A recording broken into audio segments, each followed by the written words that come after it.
Oh, hi, you guys, and welcome to today's show. I'm looking forward to today's show, guys. Okay, so before we get in, let's go around our usual social links. Here they are. Guys, get in the Discord if you're not there already. Twitter, send me a DM if you want to get into a game. I still have some spaces before Christmas, and next season we'll be doing Cypher System, and I'll also be looking for players through Christmas as well. Also, YouTube, you can catch up on everything on YouTube. We're improving it all the time. It's a continually improving process. You can also support us on Patreon, and by buying our merch. Please check both of those out. Patreon, there are free articles on there, even if you don't subscribe. So please go and check it out. And if you are a subscriber, you can let me know by clicking on the second link in the Patreon command, which will create an update on the screen, very much like the subs. We also have sponsors in the form of Bird in the Storm Publishing and Mage Hand Press, both of whom create content for the channel. You can see Mage Hand Press is on Thursday in the 1 PM stream, and you can also see Bird in the Storms coming next season in January. So look forward to that. We do not have a competition at the moment, but we do have a tweet. Where you guys can go and retweet, and every 10 retweets does, of course, lead to a Wild Magic Surge. And we are already on 6, so thank you very much, everyone, for your things. Now, this is a game of Call of Cthulhu, and we are going to a murder shack, essentially. So everyone, please use some viewer discretion. If anything makes you feel uneasy, please feel free to take a break. Don't feel forced into your seat. If things get too much, please don't. We won't be offended if you need to take a break at all. Okay. And please don't worry about the players. We have safety systems in place behind the scenes. We will be talking constantly and making sure that we're all okay as well.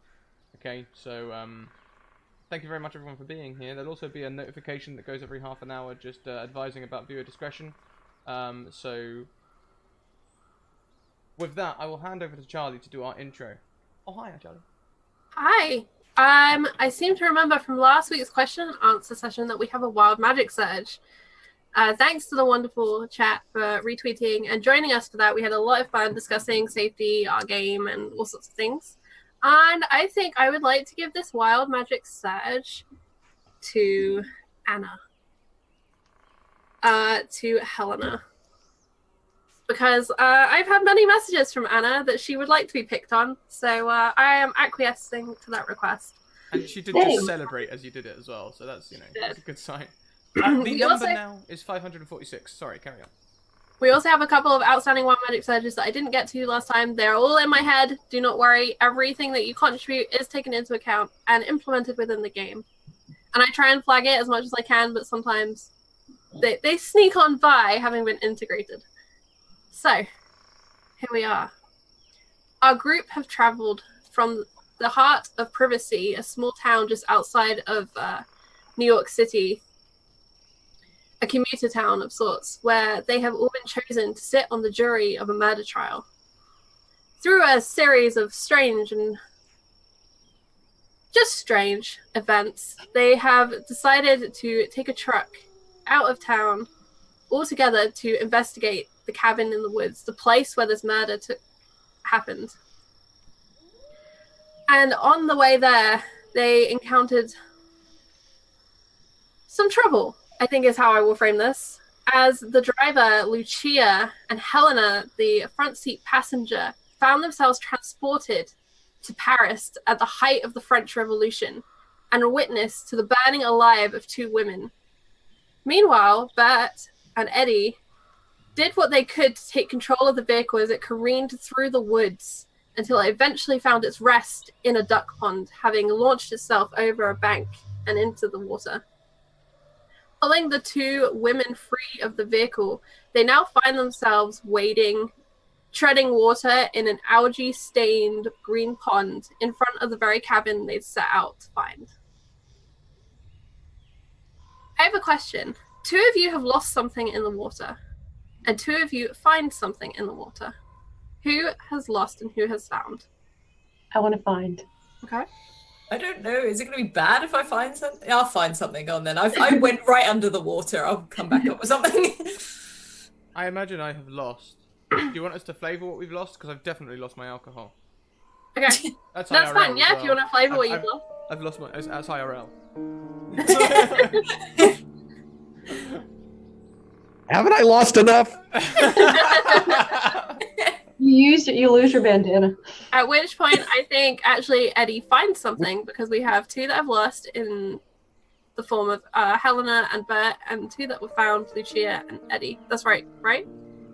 Or is that wrong? No, I was gonna find something, but I can do either. I can do either. Helena found something. All right, we'll have Helena find something. You know what? Let's have all of you find something. And Bert has lost his alcohol. Poor Bert. Poor Bert. So, as you come to the surface and you look upon the cabin, you see it's much like the one that we showed in the intro, except there is a jetty that extends out into the water, a small wooden construction, and then it goes up a steep bank to this log construction, 2-story cabin with a smoke pipe out the top and trees all around. It is the only property that faces onto this specific pond. There is a larger lake that you will know if you're local to this area, the other side of these trees, around which the rest of the cabins are located. And there are a total of 13 cabins. And this is number 13. Nice. So, Lucia, as you come to the surface, because you had the worst time in the water, how are you feeling and what are you doing? I am coughing and spluttering and immediately feel very grossed out in this just pond, and she's just like, and like, not really saying much, but just trying to get out of the pond and just start wringing out her coat, because she had a massive coat on. And Travis, how is Eddie doing? Well, his still has no nose and was thrown clear of this truck with this bandana on his face. So I would he immediately check his bandana, make sure his face is covered, and then I'm gonna run over and make sure the ladies are breathing. And I see that Lucia's standing up, but where's Helena? From what I remember, you helped Helena out of the vehicle, and she had returned to herself as you surfaced. So Helena, what are you doing? Are you still with Eddie, or Did I at any point hit the water? Did I get wet? the whole cab went straight Okay, down yeah. into that murky? So I'm super upset because I definitely had my notebook on me, and I definitely had the picture from the newspaper in the notebook with me. So that picture is the only evidence of some creature in the window of the cabin that only I can see for some reason is completely soggy and wet in my journal. Luckily, I write in pencil in some cases, so some stuff is like not bleeding, but my little notebook that I put everything in is pretty wet. So I'm kind of freaking out about that because that's like all of my work.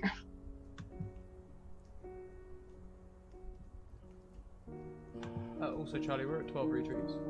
Okay, I will roll a 1d4. Yeah, please continue to tell me about your escape from the duck pond, or are you just going to hang out in this pretty cold autumn water? I'm going to be finding my guns and trying to empty them. Like, I'm literally, I had 4 guns on me. Like, I'm trying to, like, check they're okay in my coat and stuff. If I see Eddie seeing to Helena, then I'll probably be checking my holster as well. I mean, I've only got the 1 gun on me, you maniac, but I'll check it anyway. Don't call me a maniac, but that was OOC. That was OOC, but never would. I know. Yeah. That would be a wild magic search for Eddie, please, Travis. It's a 1d546. Oh, what? Same for you, Oh, please. I need to roll mine. Yes, please. I put it in Zoom chat if you want to just copy and paste. So, Lucia, as you grope around yourself to check the various guns that you had kind of holstered and attached, you notice that 2 are gone. Somewhere. And I check if my, like, 'cause I had some big sheath knives as well, just like in my boots. Like, are they still there? You find that they are still there, but most importantly, in your hand is that gun. The gun that you had used to put the 2 women out of their misery. You have no idea how this gun has come to be in your hand, since you were definitely driving. You had 2 hands on that steering wheel when you were pulled free. But as you come up out of the water, the gun is now in your hand. Does it look? I mean, I know it's Looks wet. like we but got does a it new look like I fired friend. it? As you flick out the Yeah, revolver chambers, you see that there are 2 missing bullets.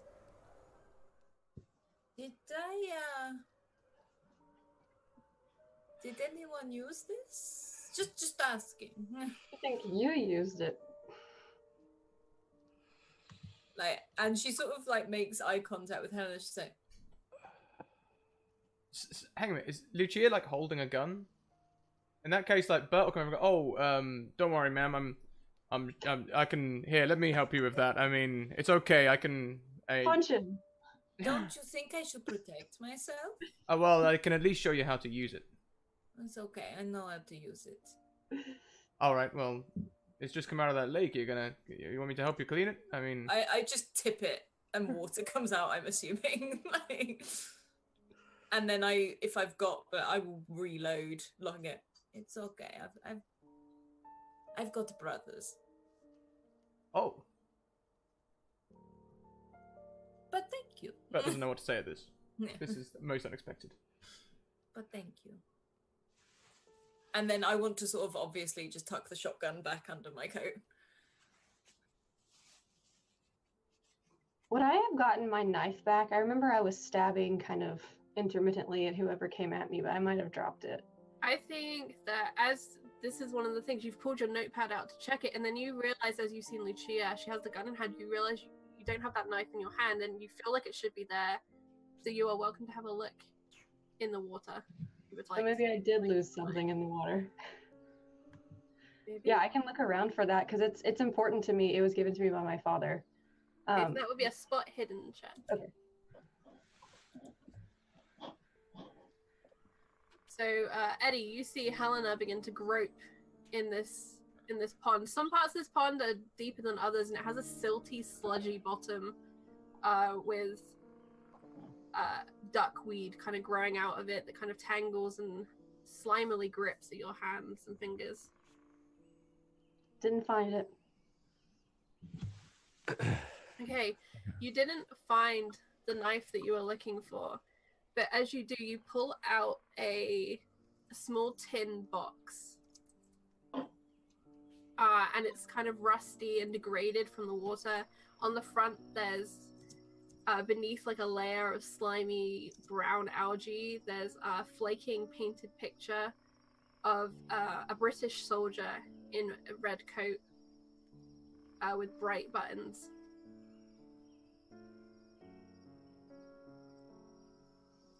Do I recognize this at all? At all? Like, or is it just completely? You don't recognize it as something that's personally belonged to you in that way. You recognize it as it's probably like a matchstick tin, or it might be like a tin that has a toy in it. That sort of thing. It's like kind of the similar size to a deck of cards, maybe. That sort of size and shape. Okay. But you don't recognize the image as a specific advertisement or anything like that. I'm keeping an eye on Helena, but not telling her that I would rather no one reached into the damn water, for Christ's sake. But I'm keeping quiet about it. I'm going to pull the 1910 Colt 45 revolver from my waistband and start to blow out the chambers so that I can actually dry this thing out, which is tricky because I have this thing on my face. So I'm going to like pull it up like this and kind of go. Always wanted As to do you that. do this, it kind of spasses out the end, and some of it actually ends up flinging back towards you, and it grips onto your glasses, creating little smears and stains. And Lucia, as you reached under your coat to put the gun back where it was, your soaking wet coat, you notice there is a wound on your side. It looks like a cut, something of that nature, and there's actually blood seeping through your blouse. Is it like a deep cut or is it?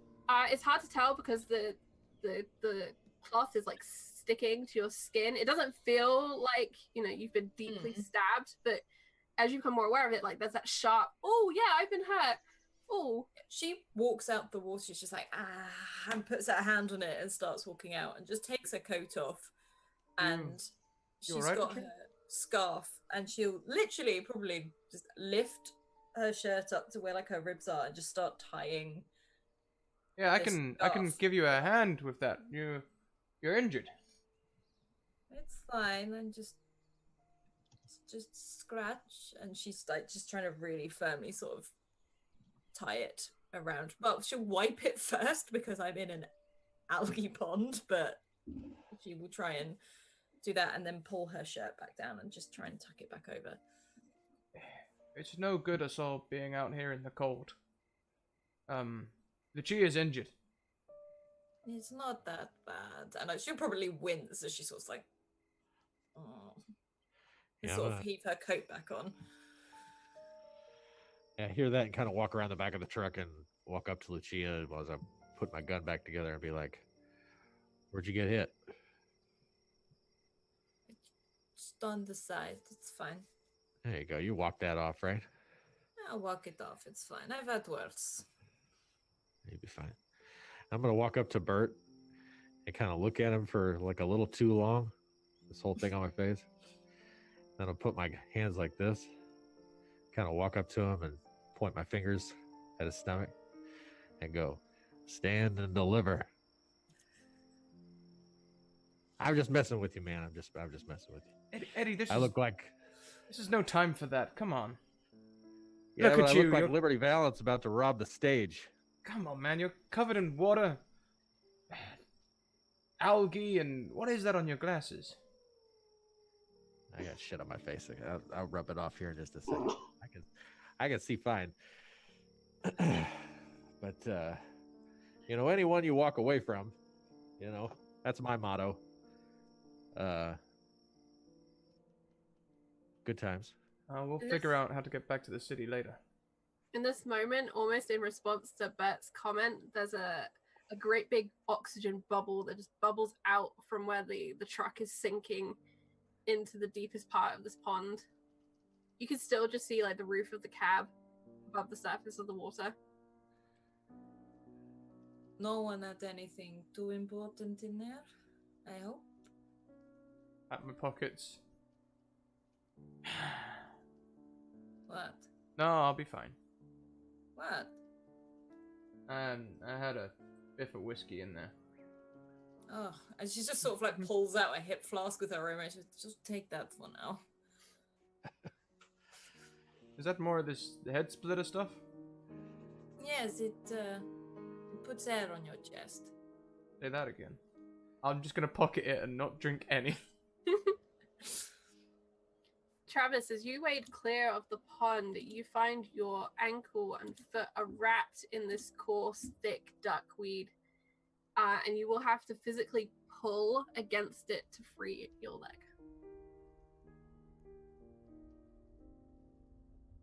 You're muted, Travis. Sorry, I'm gonna take a knee and try to get myself straightened out here. Everybody, hold on just a second. Put my gun away. I don't have a pocket knife or anything on me though. Just the gun and an old donut. An old soggy donut. An old soggy poison donut. That I'm holding on to. Just in case. The ducks in the distance kind of quack on the far side of the pond, upset of the disturbance of their very peaceful afternoon. All right, how do you pull yourself free? Well, how do you free yourself? Maybe don't pull. I'm going to take a knee and gingerly untangle my feet with my hands. Right, and Carefully. it's a real effort to like untangle this weed from around you, as every time you kind of get one bit off, it seems to like rebind in another way. And it's just this mass that seems to want to pull you back into the water. At least that's how it feels in the back of your mind. Just this weed that wants you to return into the water with it. Does anybody have a knife? Knife? Anybody? Bert? Knife? Yes, I've no. got one. And I just sort of pull out one of my big sheath knives out of my boots and just hand it to you. Oh, do you use that for cutting up vegetables? I do. That looks like army surplus. Well, when I can't get out of what I need, you improvise. I like chuckle under my breath and be like, yeah, vegetables. Lots of vegetables. Great I'm for not- potatoes. It's true, Bert. She could take out a potato 20 yards with this thing. Hmm. I'm gonna use Lucia's knife to try to get this stuff off my feet without having a panic attack in front of everybody. Looks like we got a new friend. Because I'm freaked out. I'm freaked out by the water. I'm freaked out that this stuff's around my feet. I'm freaked out that Helen has gone and started putting her hand in the damn waters. We're not supposed to be doing that. But I'm not gonna say anything yet. Hey, Eddie, are you all right? You're acting real twitchy. Well, this stuff's really got a hold of me. I got it around my ankle, and then I got it around my other ankle, and then it's coming up out of the water. And this stuff is strong, and it's got like thorns on it. So I'm gonna cut my hand before I even get in this damn cabin. Oh, hey, look, I'm not injured. Let me give you a hand. I'm not gonna leave you behind. Thank you. That's right. We're not leaving anybody behind today. What time of day is it? This is a little while after lunch. It's probably, I'm gonna say, about 2 p.m., 3 p.m. That's what I figured. All right.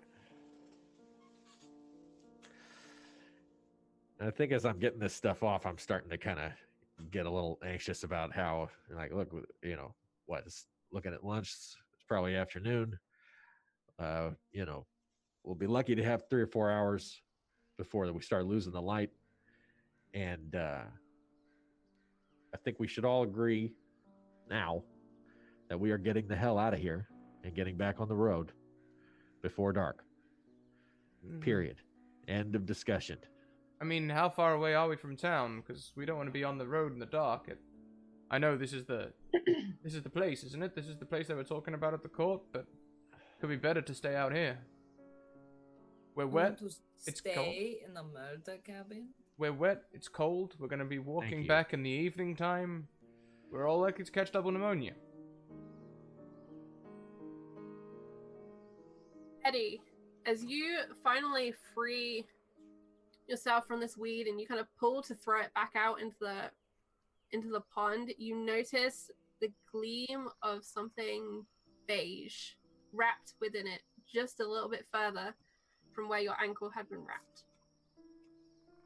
It's this strangely bright, clearly visible surface of something that's not weed wrapped inside that catches your eye. In the water. Just on the water's edge. It's kind of as you kind of pulled it to get a good angle to throw it back out.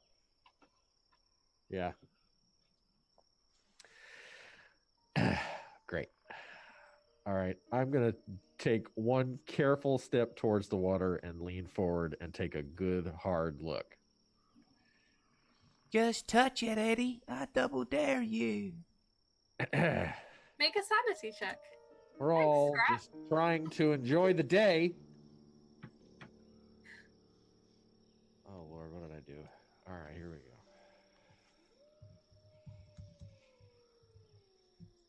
Yeah. Very nice. So, seizing all of that will within you to fight back demons, to fight back the fears and phobias that have plagued you before, you take a really close look and you see a skull in the water. But as you look close enough, you become quickly aware this is too small to be a human skull. But it is a skull, all the same. Helena, come here. Straight away. I nod my head at the water. You see it right there? Do I see it? Yep. Okay. Yes. Yes, I do. Small. Too small. I want to reach in and get it.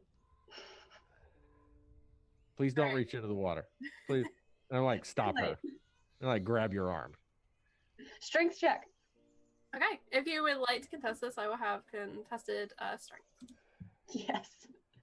I think I like grab your arm like a little too hard, you know. Oh, I failed. Well, hold on. Let's see what Eddie rolls. Okay, yeah. So Eddie is definitely stronger than you and has this kind of vice-like grip on your wrist as it's going to the water to reach for the skull. So here's the thing. We're not just going to go grabbing human remains. And this goes for everybody, by the way. Human remain? What have you found in there? And she's sort Not of... just, we see something insane. We see something dead and gross. We're going to, Helena, we're going to talk about it. Okay. Just do me a favor. Don't go jumping into the freaking water. Well, hang on a minute, Talk Eddie. about it. We're right by the murder shack. Couldn't this be some sort of evidence that they missed? So that's the thing. And you know, we got a cop. Helena, this is why we got a cop with us. This is why we brought the cop. Yes, we got a skull in the water, Bert. Well, let's Juvenile. get it out and have a look at it.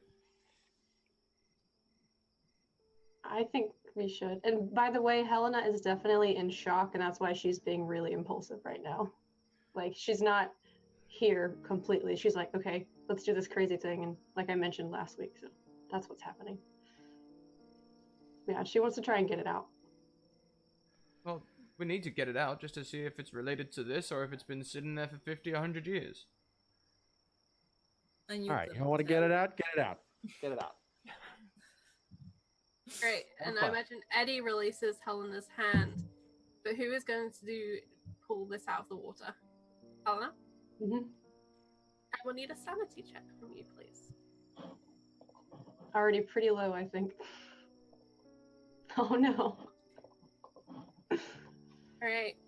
As you pull this skull from the water, you remember in your head the sight of flesh melting from a live human being, the rending of the waxiness of it.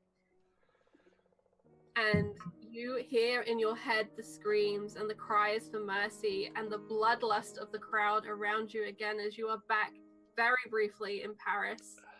In that moment, this time you are alone, and that is a feeling that just sinks hard into your stomach. But the skull is pulled from the water, and it is definitely too small to be an adult human skull. And as you look closer at it, you really hope it's not a human skull. That is the overriding feeling you have. You really hope this is not a human skull. Okay.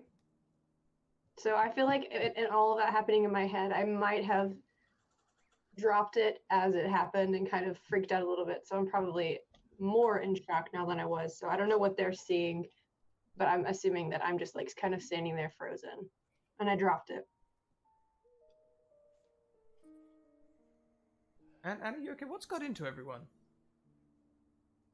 And you lose 2 sanity points, Helena.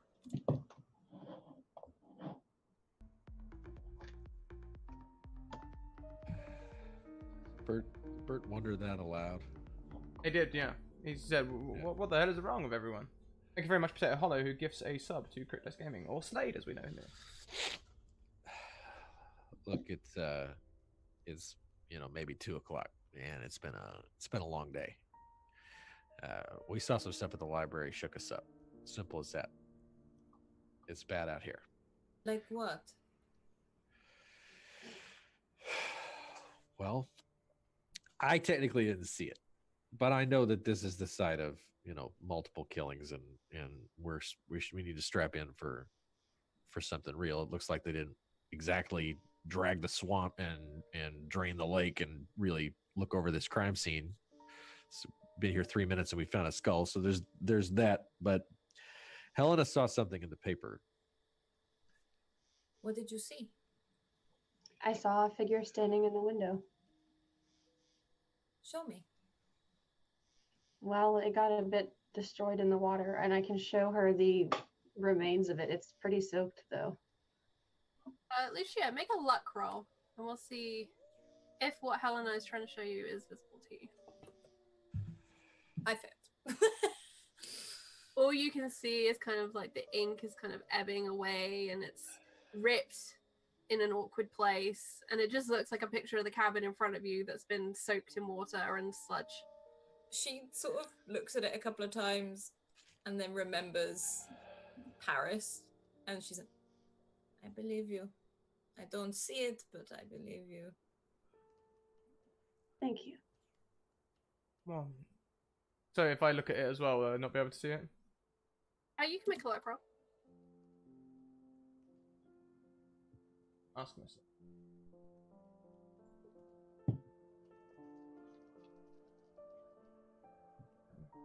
Failing, I guess I don't see it, right? No, you don't see it. But Or I'll You- just... Go on. you may recall a time when you have seen something that no one else could see.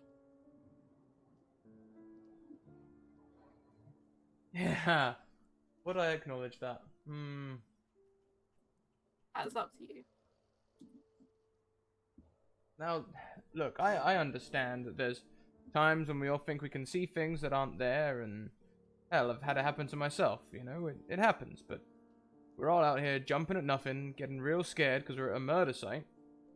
Now, we came out here to do something. We've lost our car, maybe we can hitch a lift on the way back, but for now, we need to go and get warm and dry and start. If we're going to investigate, we might as well investigate whilst we're getting warm and dry. Kill two birds. And Is I'd like anyone else feel drawn to the cabin like I do?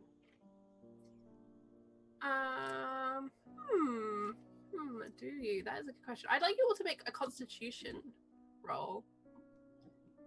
Oh my god. I have failed every roll today. You have. Well, things may improve as Slade has donated you his nat 20.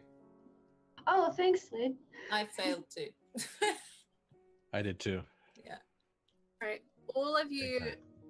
distinctly feel the cold seeping into your bones. Your toes have gone numb and they feel like little blocks at the end of your feet as opposed to toes and digits. And you're all shivering and soaking wet. And there's just this breeze that just runs through and it just seems to suck away any remaining heat. And if you were not drawn to the cabin before, you were certainly drawn to it now. Let's get warm, friends. I think that's a brilliant idea.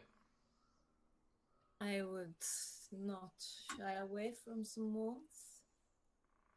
Maybe Fine. there's a fireplace. Well, this is the thing. Maybe there's a fireplace, could be some wood around, we can lay a fire, and get warm and investigate the house ourselves.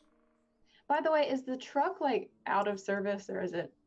Oh yeah, it's like literally you can see like this much at the top of the cab and everything else is just underwater. Okay. Like the Titanic, it broke in half, and then it just. I wonder if they'll have a working phone out here. Maybe we can call a ride. Maybe. You want Might to have a tell phone. people we're here? Well, hey, I'm a private investigator. I got every right to be here. I haven't. You'll be okay, you're with me. And There she you just go. will go, I'll look after you. Big strong man to save us. That's in my head. I'm just like you can see, like, I guess Bert probably can't tell, but she's just like wincing a little bit, but she's at the same time she's like, "You're right, you are right." Now, And I think I'm kind of finally picking up on it, and I'm like pulling my gun back out and kind of getting ready, and I'm like, well, let me tell you something. Things go sideways in there, we're all getting behind Lucia. All right, period. Other rule 2, nobody touches anything.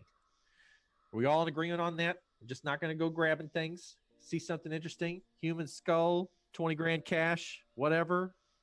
I don't I'm want to just gonna touch go- anything in a murder cabin. Oh, Thank you. can I have my knife back, please? I've only got 2. Oh yeah, here you go. Sorry. Yeah. Thank you. Here you go. How else would I peel my potatoes? She says, so looking over at Bert. Let me tell you something. Somebody's hiding in that cabin, comes at us. I want you to peel his potato right away. I can do that. don't Same worry, goes for everybody else. I'll take the lead. I'll make sure we're all okay. Okay. And she'll just walk behind him. And I'll pull out, and I've probably got the smallest gun out of everyone. It's like a little fucking pea shooter. You know, it's a revolver style, one of the little ones. Like, I have a lot of feelings towards what Bert does and says, but because of our history, I keep it to myself. But you can see me roll my eyes every now and then.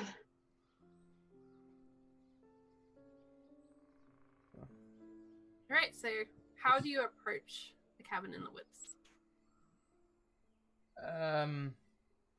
I'll just walk up onto the porch, have a quick look through the window, make sure there's no one in there. You know, squatters or the likes. See if there's any lights shining. Yeah, this is gonna be great. This is the part I've been most looking forward to. You gotta do the thing. I gotta do the thing where you're holding the gun like it's way too heavy. You know, you're holding it like all down like this, and then when you lift it up, you're all like, you know. Anyway, and then I'm gonna kind of go around the side, like the right side, and just kind of look at the shot down the side. I want to know how many entrances, how many doors are in this place before we go into it, because we're around the back of it. Yes, this is the back. So there's got to be a front door, but I want to know if there's doors on the sides. Okay, Lucia, how are you approaching? Or are you staying on the shore by the pond? She will approach the cabin, and if she sees Eddie go to look round to see if there's any other entrances, she would just literally wait on the porch, because in her head, if people go and check the other entrances, someone could walk in the front without them knowing. Hey, and Helena, where do you go? I'm really drawn towards the room that had the window that I saw the figure in. Okay, so that room would be on this side of the house, so it would be on the right-hand side, and you can actually see the window from where you are by the lake. Yeah, I want to go there. Going up with Bert onto the back porch. Up on the back porch, there are two wicker chairs just arranged to look out onto the lake. But there is barely any other kind of personal objects or furniture out here on this back porch. The door itself is a wooden one with 4 glass square panels that you can see through. The interior of the house is very dark, and it's hard for you to make anything out through this window. But along this porch, there is the larger window in which Helena did see someone. Eddie, on your side of the house, there's actually a steep elevation on this side, and there are no doors. It's just mostly kind of wall, and then there's a window halfway up, as this house has been obviously lifted off of where would be a floodplain for this Okay. pond. All right. Sorry, Lucia, which way did you go? I've already forgotten. She's waiting at the front. Waiting. She's waiting in case anyone tries to sort of double. Did you go around the right side of the house or the left side of the house? Who, Lucia? Mm-hmm. Oh, she stays literally on the front porch by the front door. Okay, so you're on the back of the house at the moment. Oh, I see. Okay, sorry. Then Back of the yes, house faces the pond. she will. So has Eddie walked around to the front then to find? Eddie has gone to the right of the house to see if there are any doors on that side. Okay, so she'll probably not walk round the other side, but stand at the corner and just sort of look. Okay, and peer around and look at the front. Yeah. Okay, in the front of the house, you can see there's a kind of a loose gravel driveway that's been overgrown by turf where it hasn't been properly maintained, and a much smaller front porch area with steps leading up to the house. There's in the distance, there's cabins number 11 and 9 that you can see, but they're set quite a way back with kind of brushland between all of them and a few trees here and there. Does it look like anyone's in them? From what you can tell, let's do spot hidden. Spot hidden. Just spot hidden. I think that's probably the best choice. Or a listen. I failed. Okay. You could spend some luck to make that a success. I'm running out of luck. Like, say keep doing this. Oh, I'm so close. Yeah, can I use luck to make that Of course you can. thing? Yeah, and I'll take minus that. How much luck did you spend? I spent 4, I believe. Oh, I just looked. So on making this a success, looking around, you don't see any sign of any other people around here. you do notice there is a chipmunk running through the brush, kind of popping up and popping back down. But there is something about that it should kind of be reassuring. It's like this little fluffy creature going about his business, but there's this sinking feeling inside you of being alone out here. And she sort of smiles briefly, and then that thought sort of sinks in, and she'll sort of like reaffirm the grip on her knife that she has, sort of not hidden, but not obvious at the same time. And she'll probably start walking around to find a door. Or, well, she'll probably try and find Eddie. Okay, so she goes back around the house down the right side where Eddie is looking up at this elevation. But, what are you doing? I've got the gun, like, held real close to my, like, my arm's all too tight and locked up. You know, it's all real up here. And I'm like, I'm not looking down the sides or anything, it's just sitting in my armpit. I'm like opening the door real slow. If it'll open. The door is actually locked. It's only Helena that stayed with me, right? Yes. Helena is right there with you. I'll turn back to her and I'll... It's locked.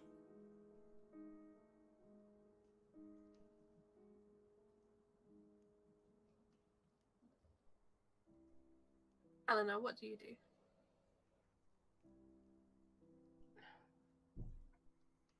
Unit. So can I?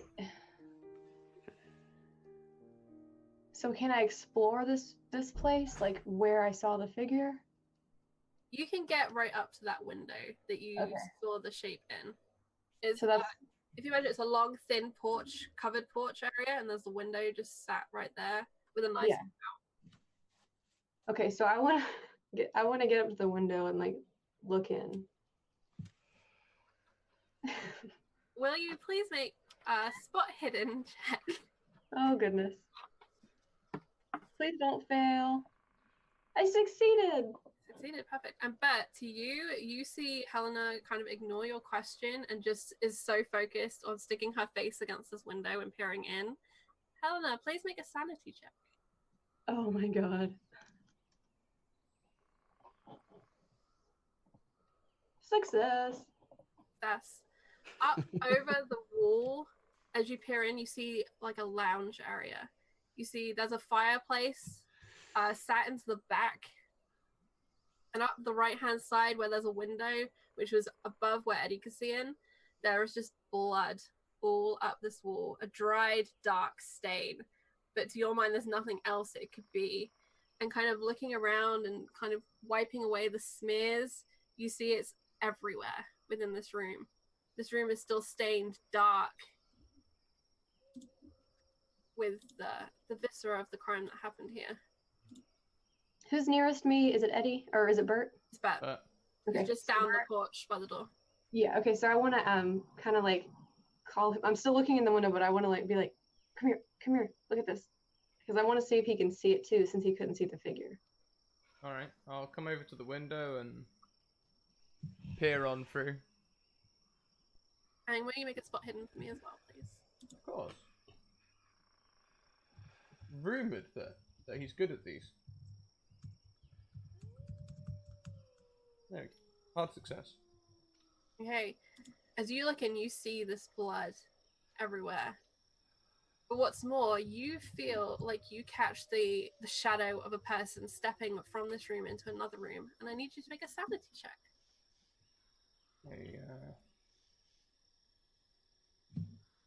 Oh! The sheer amount of blood you're seeing conjures into your mind every crime scene you've ever borne witness to. Every terrible, horrible thing humanity has done that you've become aware of lingers in the back of your brain. And... ooh, you take a 5-point sanity loss, which will give you a temporary insanity. Yes, indeed.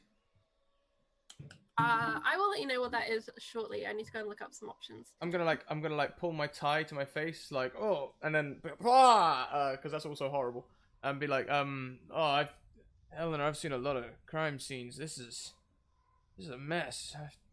think there's someone moving around in there too. Did I see any figure? No? Okay. Just like a shadow moving in the hallway. Could just be a curtain or something, but looked like an outline of a person to me. It might be the figure that I saw in the window. Now you can see it too. Could be. Could be. You know, we have a saying that the perpetrator will always return to the scene of the crime. Could be we stumbled across him. Be careful.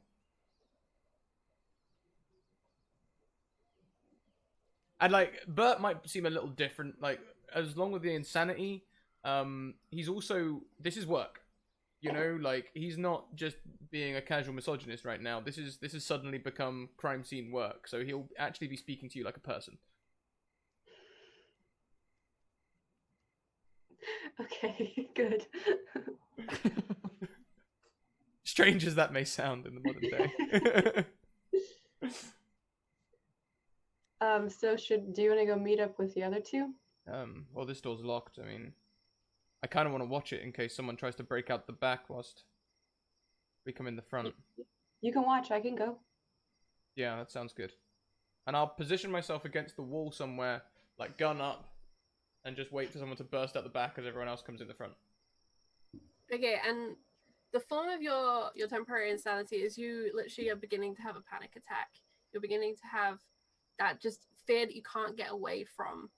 And you're not sure if you can breathe, all of your clothes are too tight, you're hot and you're cold, and you don't know what you're doing. You feel that loss of utter control. You're in this place you don't know. There could be anyone inside of here. You've got people you have to defend. You don't know if you can do that. Your gun is wet. It's just all of these things churning and churning in your brain as you're hot and you're cold and your clothes are gripping to you. So Bert's gonna try and hold it in right until Helena walks around the corner, and then as soon as she's around the corner, I'm gonna like sag against the wall a little bit. I this is still work. I need to keep my gun ready and everything, but I don't know if it's gonna work. I don't know what's going on.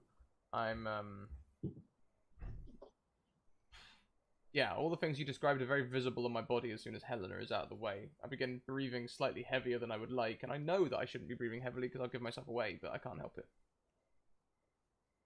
Okay. And we move to the side of the house. What are you up to, Lucia, Helena, and Eddie? Lucia's looking up at what Eddie's looking up at. Yeah, and I like say to her, like, well, no door on this side, and if we got upstairs and we had to bail, you could probably jump out of there. If there's somebody in it, he may try to jump out that window or something. Here's what I'm thinking. You watch the front, you make sure nobody goes in or out. I go around the back, I go right in, I kick the damn thing open if I have to, and we flush them out the front. You can't go in on your own. That's what I'm saying. I'll go around the back. I'll go in on my own. You stay at the front. No, make sure I'm nobody comes saying in. Don't go in on your own. No. Well, no, I'll push Bert in front of me. It'll be great. Okay. Where is Bert? At this moment, I think I'd probably walk up and tell them what's happening and what we saw. What do you tell them? So, kind of freaked out a little bit, but I tell them that Bert is guarding the door. We saw something through the window, and the room is covered in blood, completely covered, and Bert is not okay. Something's happening to him. I didn't want to mention it to him, but something's going on. So leave him on his own, and she will walk, as much as Bert annoys the hell out of her because of the whole sexist thing. She'll quickly sort of hop round the corner just to make sure he's not going insane and also doing something very stupid. I'm following Lucia at this point. And she said, Bert.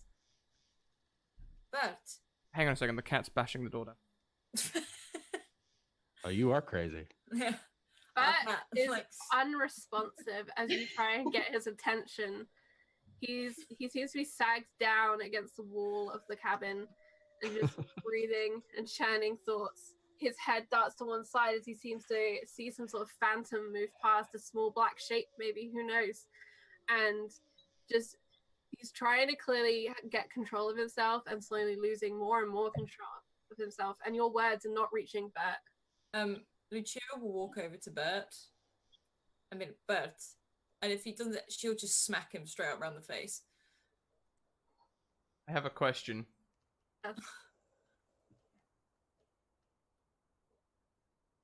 That was my question. Punch or a slap? Oh no, it's a slap. It's a slap. She's not going to outright punch. I was going to say. I mean, if you pushed her a bit further, she would have done. With the flat of the hand or with the bony back of the hand? The bony back of that, she's trying to snap him out of it. She doesn't know what she's doing. Yeah. She'd be like, "Are you still with us?" Like, and then crack around. Hey, yeah, Lucia. I'm good. Say, keep it down. There's probably some sort of murderer in there. We need to be ready. What's wrong with you, Bert? Look through that window. And I will. Like, I do mean, I hidden from me, please. I'm so gonna fail this. I'm We haven't mostly even using got this. this Fail. to Can I gauge- use my advantage, please? Because I literally. Yes. Okay. So that it's used, we will use it. Yes. Yes. Finally, I passed. You did. You had success. Yeah. So as you look in, you see this blood just everywhere. Your brain tries to imagine what could have been done to create this pattern on the wall. It's more blood than you've possibly ever seen, and I need you to make your sanity roll. Sanity roll. Mm-hmm.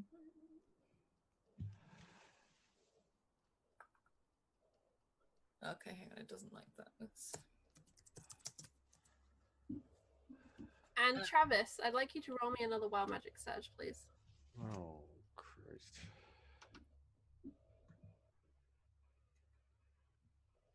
I passed the thing. What was it? Okay. Lucia, you feel that horror sinking into you and you kind of fight it back. It's something horrible happened here. You already knew that. That's not new information. Seeing it is not nice, but you don't feel that sanity ebbing away from you, but you do hear the creak of a floorboard and something like a stone hitting the pond behind you. That She will immediately turn round and now have her knife out in her hand, like fairly obviously. And if there's nothing behind her, she'll look back at the window to see if she could see where the creak in the floorboard came from. But I have a feeling you're not the only ones here. And I don't mean Eddie and... Yeah, that's exactly what I was thinking. I said to Helena whether she'd pass it on or not, I don't know, but a lot of perpetrators will return to the scene of the crime. It could be that by coming out here, we've disturbed them, and with the commotion we made crashing into the lake, they almost certainly know we're here. Now, Lucia's got that thing in her head at the moment because she knows her father's out. She literally trusts nothing. She thinks he's capable of anything. And she sort of... Bert can probably hear her breathing sort of break a little bit. Shall we go say hello? Well, Yes. Is that Eddie just popping around the corner? Yes. perhaps. Sorry, go. No, I love it. No, I think it's yeah, you hadn't heard him Yeah, we approach. should. Oh, hi, Eddie. It nearly scares you as you hadn't heard him approach or been aware. You'd been so engaged with the room and then the pond, and then you hear Eddie answer your question. Yes. Well, I'm going in with you. It looks like there's someone else in there. Well, this is the thing. I was thinking this door's locked, but they might try and break out of one of the rear doors or windows there. If you guys want to go in through the front, they'll probably try and burst out the back, so I'd be best positioned here with my gun, and my wits, and my nerves, just to stop them.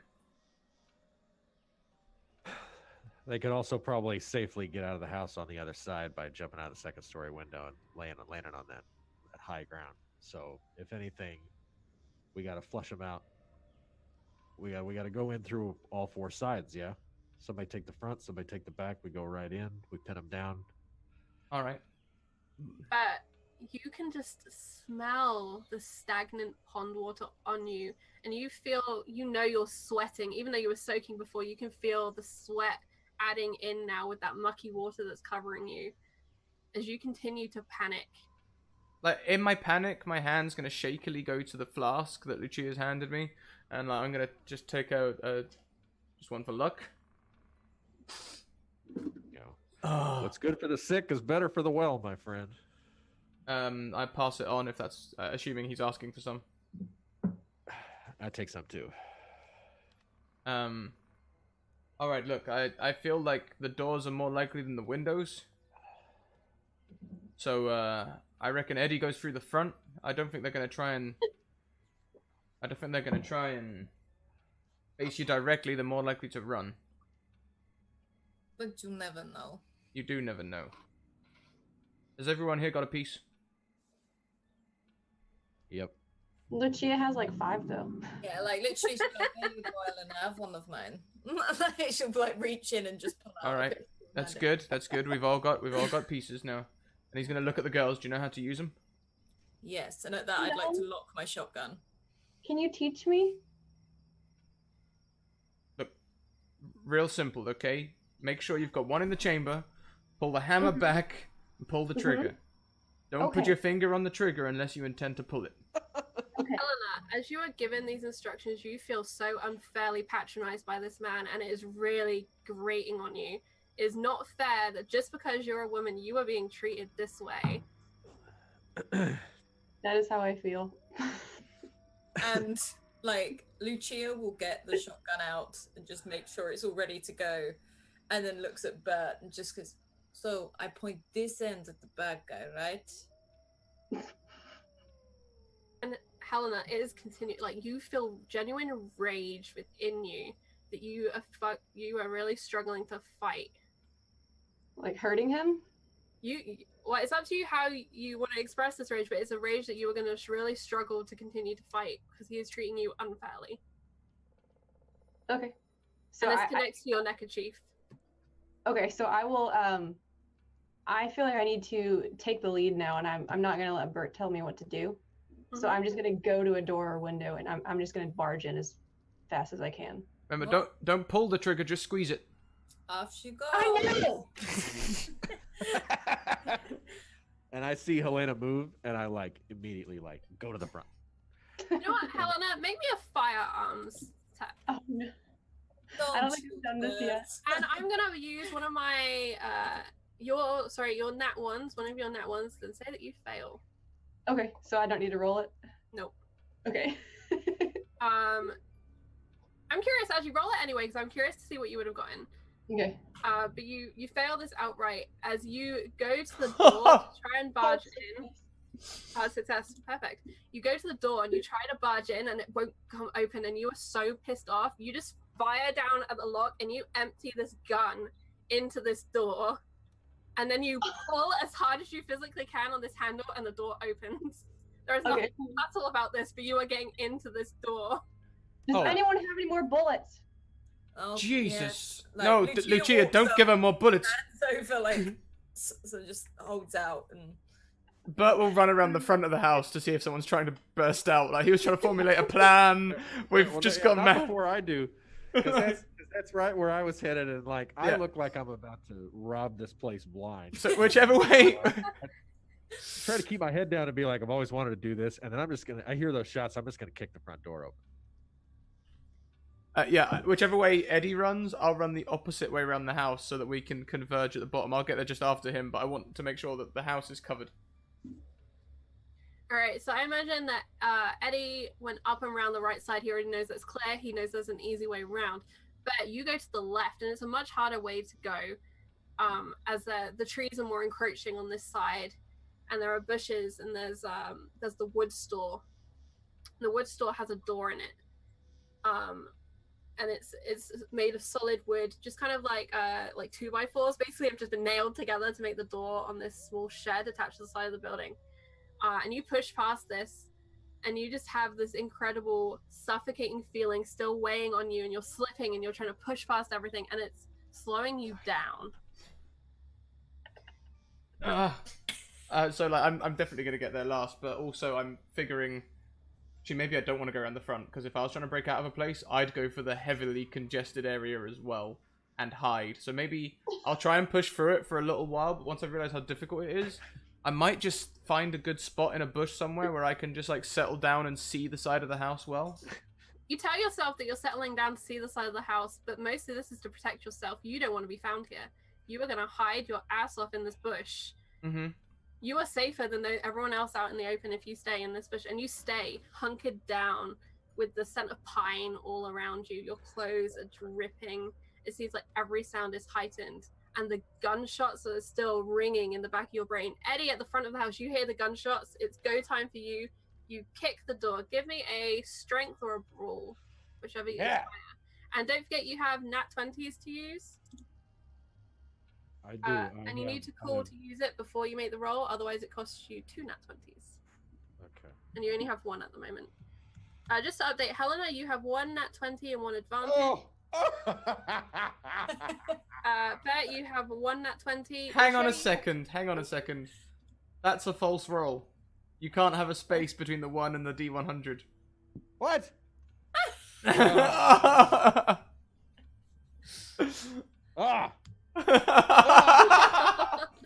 No. What? I can kick the door twice. You know? Kick the door again. If you want to kick the door again and make a roll again. You're damn right. I'm gonna kick it twice. He's not a, you know. Lucia, Helena has shot in the lock on this door and basically ripped into this building. You are the only one left on the back porch as the 2 men have gone around the sides of the house. What are you doing? She first of all looks at everyone like, especially the way Eddie like disappears around the side of the house. And she'll hand some bullets to Helena. She's like, I don't have an inexhaustible supply of them. Just don't shoot birds. I get it. I really get it. Just don't Hate shoot him. birds. I know. And she'll just like lock her shotgun and walk in, keeping her back to walls. And if she goes in with Helena, she's like back to back. Okay, Charlie's Angels. As you come into this building, it's gloomy in here. There's not a lot of light getting in from outside, and there are no lights lit. You come into basically like a dirty wash-off area. This is where people come in and they usually change their clothes. There's a wardrobe built into the left-hand side of this small entranceway, and beyond it there is a corridor which also has the stairs coming up. So you can kind of see the stairs going down and they end by the front door. On the other side, to your right, there are 3 doors down this corridor. I will close the door behind us because I want to hear if someone leaves out of it. Okay. So Lucia will slowly just close the door. Are you trying to do this quietly? Shut. I don't think she's too bothered. If anything, she wants to see if someone reacts to it. So she's not going to slam it, but she's going to Pulls close it too. Yeah.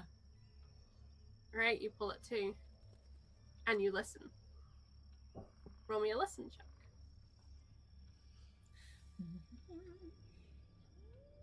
Oh god, I'm so bad at all this stuff. Oh my gosh, I passed. Bang! Bang! 2 heavy footfalls into the front door as Eddie tries to kick it in. And it scares you because you were listening for small sounds, and this is a huge sound. This foot is just colliding with this door. She's actually goes quite quiet because she sort of doesn't know if this is Eddie, and she sort of grabs Helena's arm, the one that doesn't have the gun, but she's grabbed it just instantly to halt them both. You hear bang, bang against the front side of this building, just up and to the right of you. As you cower in this bush, the fear is just sinking in around you. Someone could be out here watching you. Someone could be in there with them. You don't know. What do you do?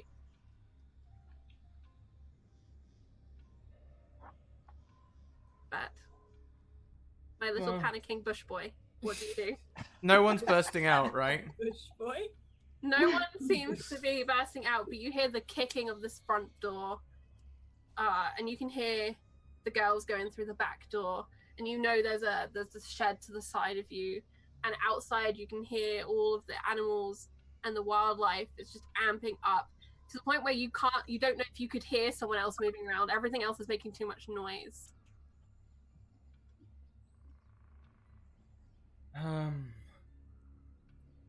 Something terrible happened here. Something terrible is going to happen again. You have to do something. You just don't know what. I guess I'll move towards... Does the shed look like it attaches to the house? It's like a lean-to. Okay, You so don't know if there would be like a door in through there. it's worth checking though. I'll head to the shed and I'll just push the door gently. Okay, the door actually opens outwards on this one. It's got a little rope handle that you can pull to open up.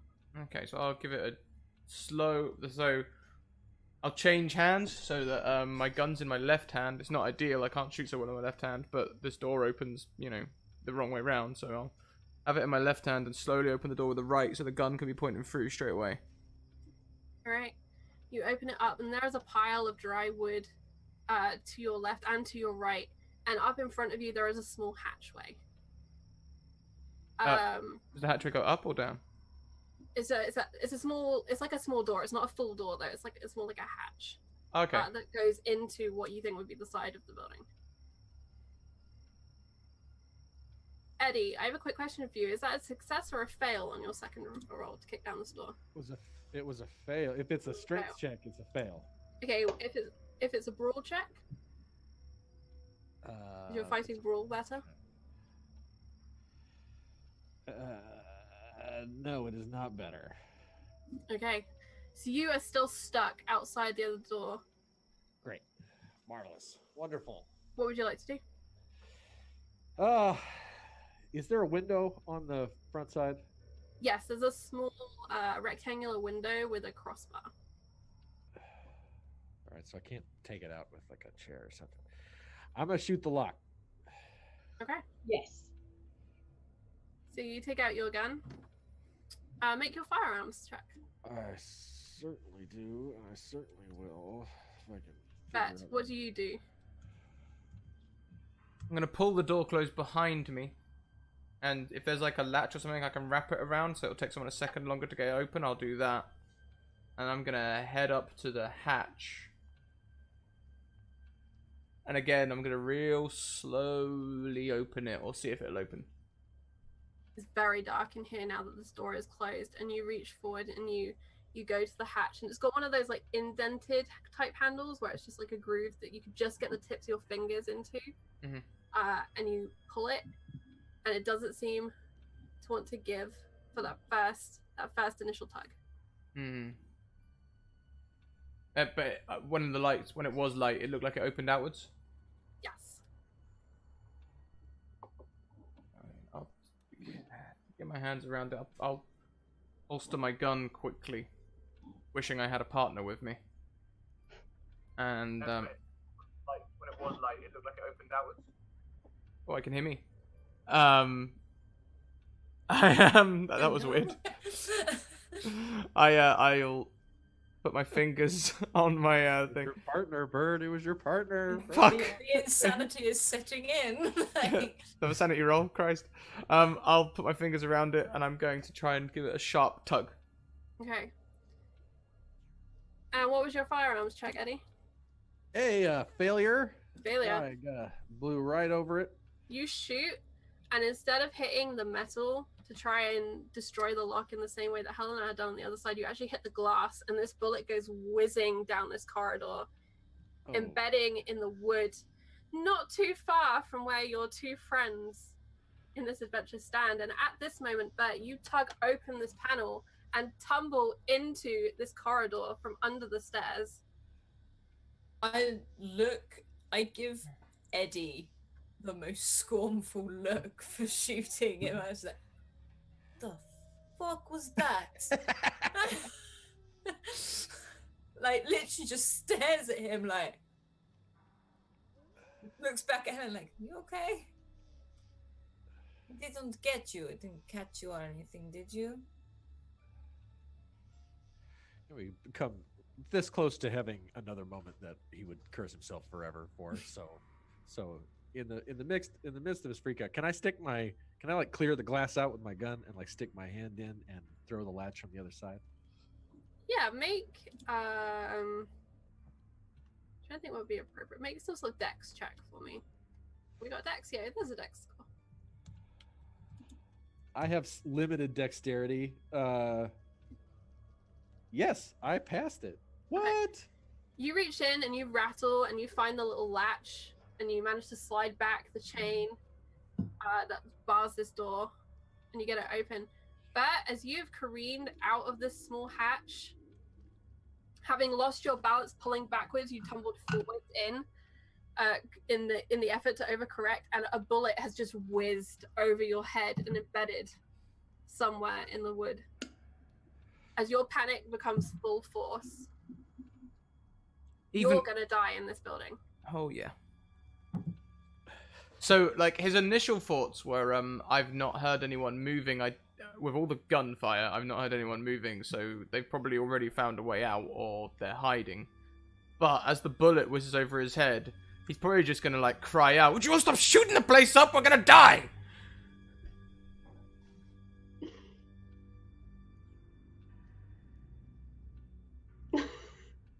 Eddie, would you put that thing away? Can I see Bird, or is he like on the ground on the first floor? Yeah, you just pretty much shot at me, Eddie. He's in the middle of the corridor between you and the two girls. All right, I'll be like, all right, hey, no shooting. Everybody look where you're pointing. All right, I mean, hey, Jesus, you gave so much. That's my bad. Cared so much about not touching anything, and here you are shooting the place up. My bad. That's that one's on me. Door was locked. But everybody's okay, right? I didn't actually clip anybody. No, you're fine. Lucia, good.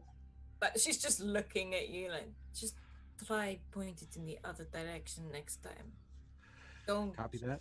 fire it willy-nilly, like, right? But she's fine. She's like, it's fine, Eddie, it's fine. Why didn't you just kick the door down or something? Why do you all have to go using guns? I tried to kick it down. I kicked it down twice. All right, here we go.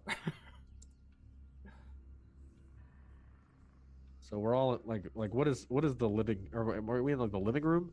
No, you're in a corridor, which has, from your perspective, you can see the stairs going upstairs to the next floor, and then to your, because you're the other way around, it would be on your left. You've got 3 doors, one at the front near you, one in the middle, and then one at the far end near Lucia, Helena, and kind of Bert. Sweet. It's badass. I'm gonna nod my head at this first door. Then I'm headed this way with my gun down at the ground like this, and then I'm gonna walk over and put my ear up against this first door on my left, and get ready to open it up. Look, Eddie, just be careful, okay? Look, I haven't heard any movement, which means they're not overly scared of gunfire. They're either waiting with a gun trained on the door, or they're waiting to take you by surprise. All right, what do you want to do? You want to go upstairs?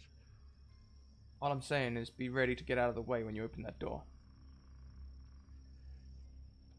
I can do that. I'm gonna like square my shoulders up at it and kind of back up, and I'm gonna kick it. I'm gonna kick the hell out of it, and then take a big step back.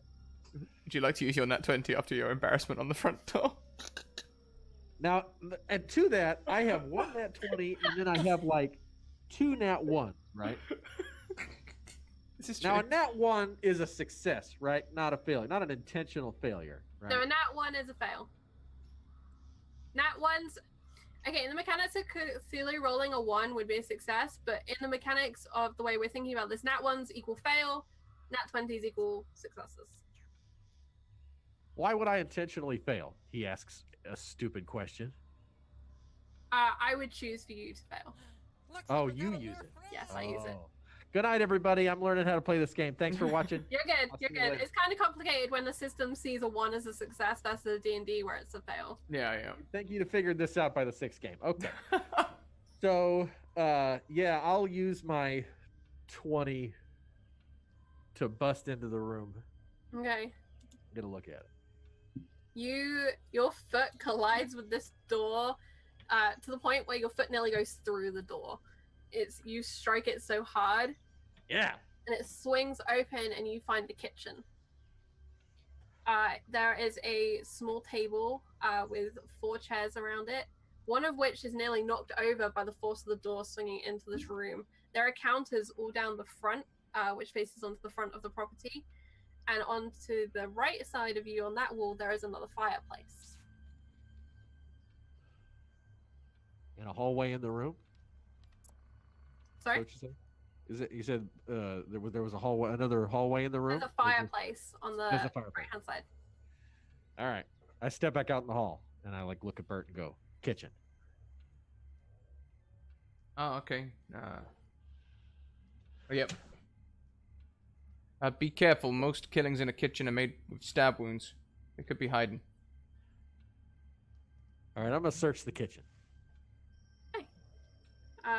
Make a...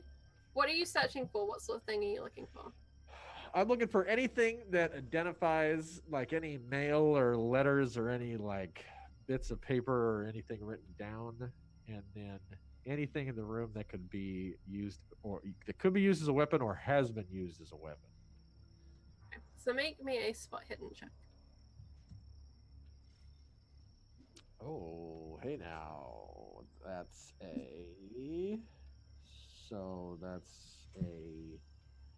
a success. A normal success. All right. So you are looking around and you see there's a knife block next to the sink, which has a set of 6 knives in it. You see on the table itself there is some paperwork that on closer inspection is probably the remains of an older newspaper and also a note possibly left by one of the police officers or a similar law enforcement agent. But looking around, you don't really see much else. There's a broom leaning against the very far corner and a small window that kind of lights this room from the right side of the house that you had crept by as you slowly make sense of what you'd seen on the outside of the building versus what you're seeing on the inside of the building. Okay, I'm gonna grab the paper and roll it up and put it in my back pocket. All of you make a listen check. And Eddie, you've just been gifted another nat 20. Hey now! Hey. I failed. I fumbled. Oh boy. What is a fumble? Fumbles are bad. Fumbles are bad. But I don't know why you'd fumble on a 97.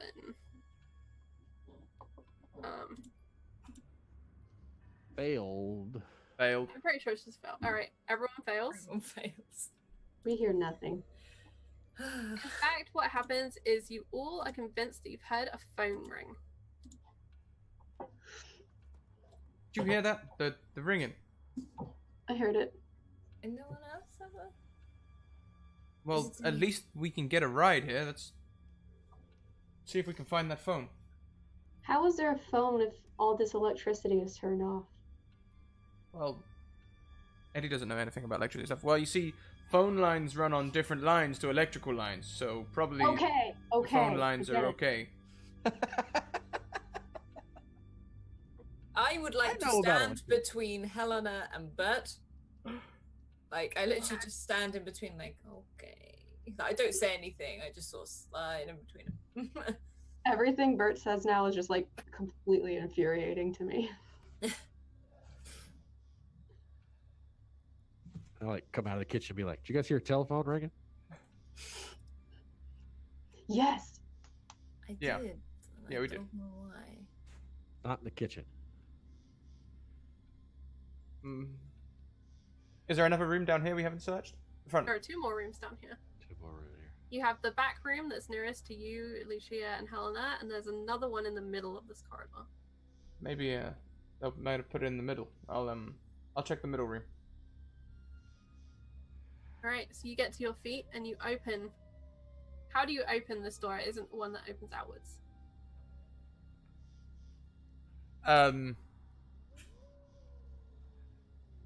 Bert's convinced that someone is hiding in one of these rooms. So he's not going to open the door slowly anymore, because if he opens the door slowly, it'll give someone the chance to surprise him. So he's going to take his gun in both hands, kick the door, and probably shout freeze as he just kicks back to old training. And I'd like it to use a nat 20 for that. To open the door? Yeah, You'd like to open the door, kick it down, and like level my gun down. Like, I want to use my nat 20 to like surprise anyone on the inside if there is anyone. And if there's not, you don't have to tell me that, Charlie. Okay, I'll be happy if you don't tell me anything. Like, you know, but my feelings are that my character is safe if I use this nat 20. In a Call of Cthulhu game, you heard it here first. Open this door and make me a spot hidden because I need to understand what your character sees. Of course. Okay. A success just. You tear open this door, and for the briefest of seconds, you're convinced there is a person stood before you, but you are making sure you've got that surprise. Your finger flicks down to get ready to squeeze the trigger. All of your firearms training in place. You're ready to surprise it. But at the last second, you realize this is just a hat stand. This is just a closet. There is just clothes here that have just been hung, and you, for the briefest seconds, thought it was a person. It's just clothes. There's a couple of coats in here, a few hats on pegs, and some boots. So This is a hallway closet. I'm gonna probably have a look at this, and like I'm doing the scared cop thing. Everything in there, I'm doing the. You know. Yeah. I'm gonna go down to the third door and do that thing where you put your back against the side of the door. Mm-hmm. I'm gonna try to make eye contact with Bert and nod him over to this one. All right, but as you kind of rifle through all of the clothes in here, you don't find any person hiding. You do find another hatch. Another low kind of half door type hatch. There's a hatchway in here. Do I feel like it goes outside again, or? No, this would... You've not seen into the other rooms, correct? Oh no, you looked into the living room, into the lounge area. So you think this would kind of be drawing level with where the chimney should be for the fireplace. Does it open easy? Do you try? Yeah, I'll try. All right, you pull at it, and it's kind of it's sticky to start with, but as soon as the contact breaks, it kind of opens up. In fact, no, it doesn't open up. It literally opens up. It's like a sliding hatch, and it's kind of sticky. But once that contact breaks, it slides up, and it's a very dark space beyond here. It's a crawl space, if anything. It's very hard for you in this closet to figure out what's going on because it's just dark and it's stuffy and it's claustrophobic. I'll pull a match. Soaking wet. Yeah, I'll pull a match out my pocket and then realize that the box is soaking and just toss it to the side.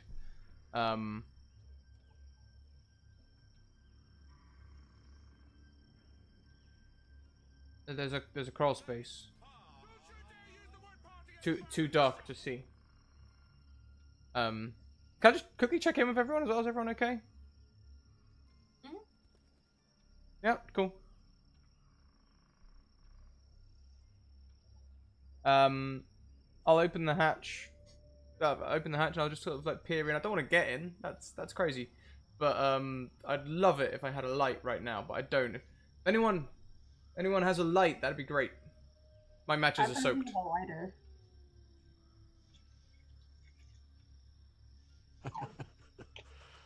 Would you pass that to me? Is that? Would it have been soaked in the water? Or do they still work? It's one of those like flip up. We'll roll luck to see if it ignites. I'm not going to think about the inner workings of a lighter versus water right now. I don't care One enough. of those ones with the flame? plunger, you know, where they push it down real hard. You know, they have to go. Huh. Get those on Boardwalk Empire. You know, like push it all the way. You know. Okay, it works. Okay. Do you give it to Bert? Yes. Yeah, yes, we need light. Okay. Thank you. And again, he's heavily right-handed, so he's going to switch his gun to his left hand again, and operate the lighter with his right hand. The first click, it doesn't ignite on that first click, and for the briefest of moments, you see in luminescent light handprints on the floor in front of you. And then you click again, and you illuminate the space. Are there still handprints? There are no handprints. Ah.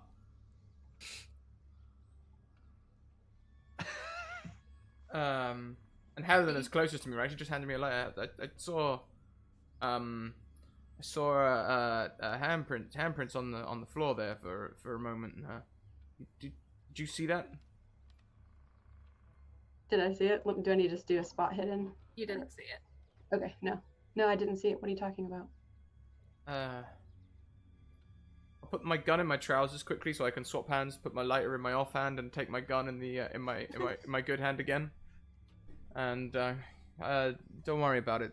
It's nothing. Probably a throwback from the past or something. Something I remember from another crime scene. And as you're looking around, sorry, Anna. I was just saying, I think this house is messing with us. So if you're seeing things, you're probably not imagining it.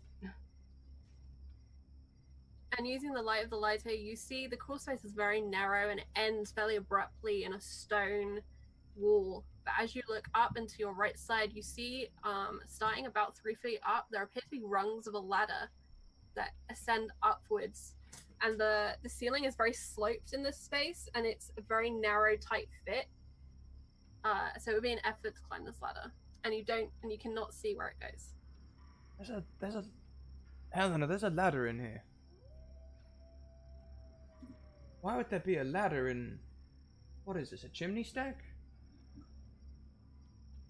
Who would build that in? I don't know. Do you want to go down the ladder? Does it go down or up? Goes up. Up. Oh, okay. Do you want to go up the ladder?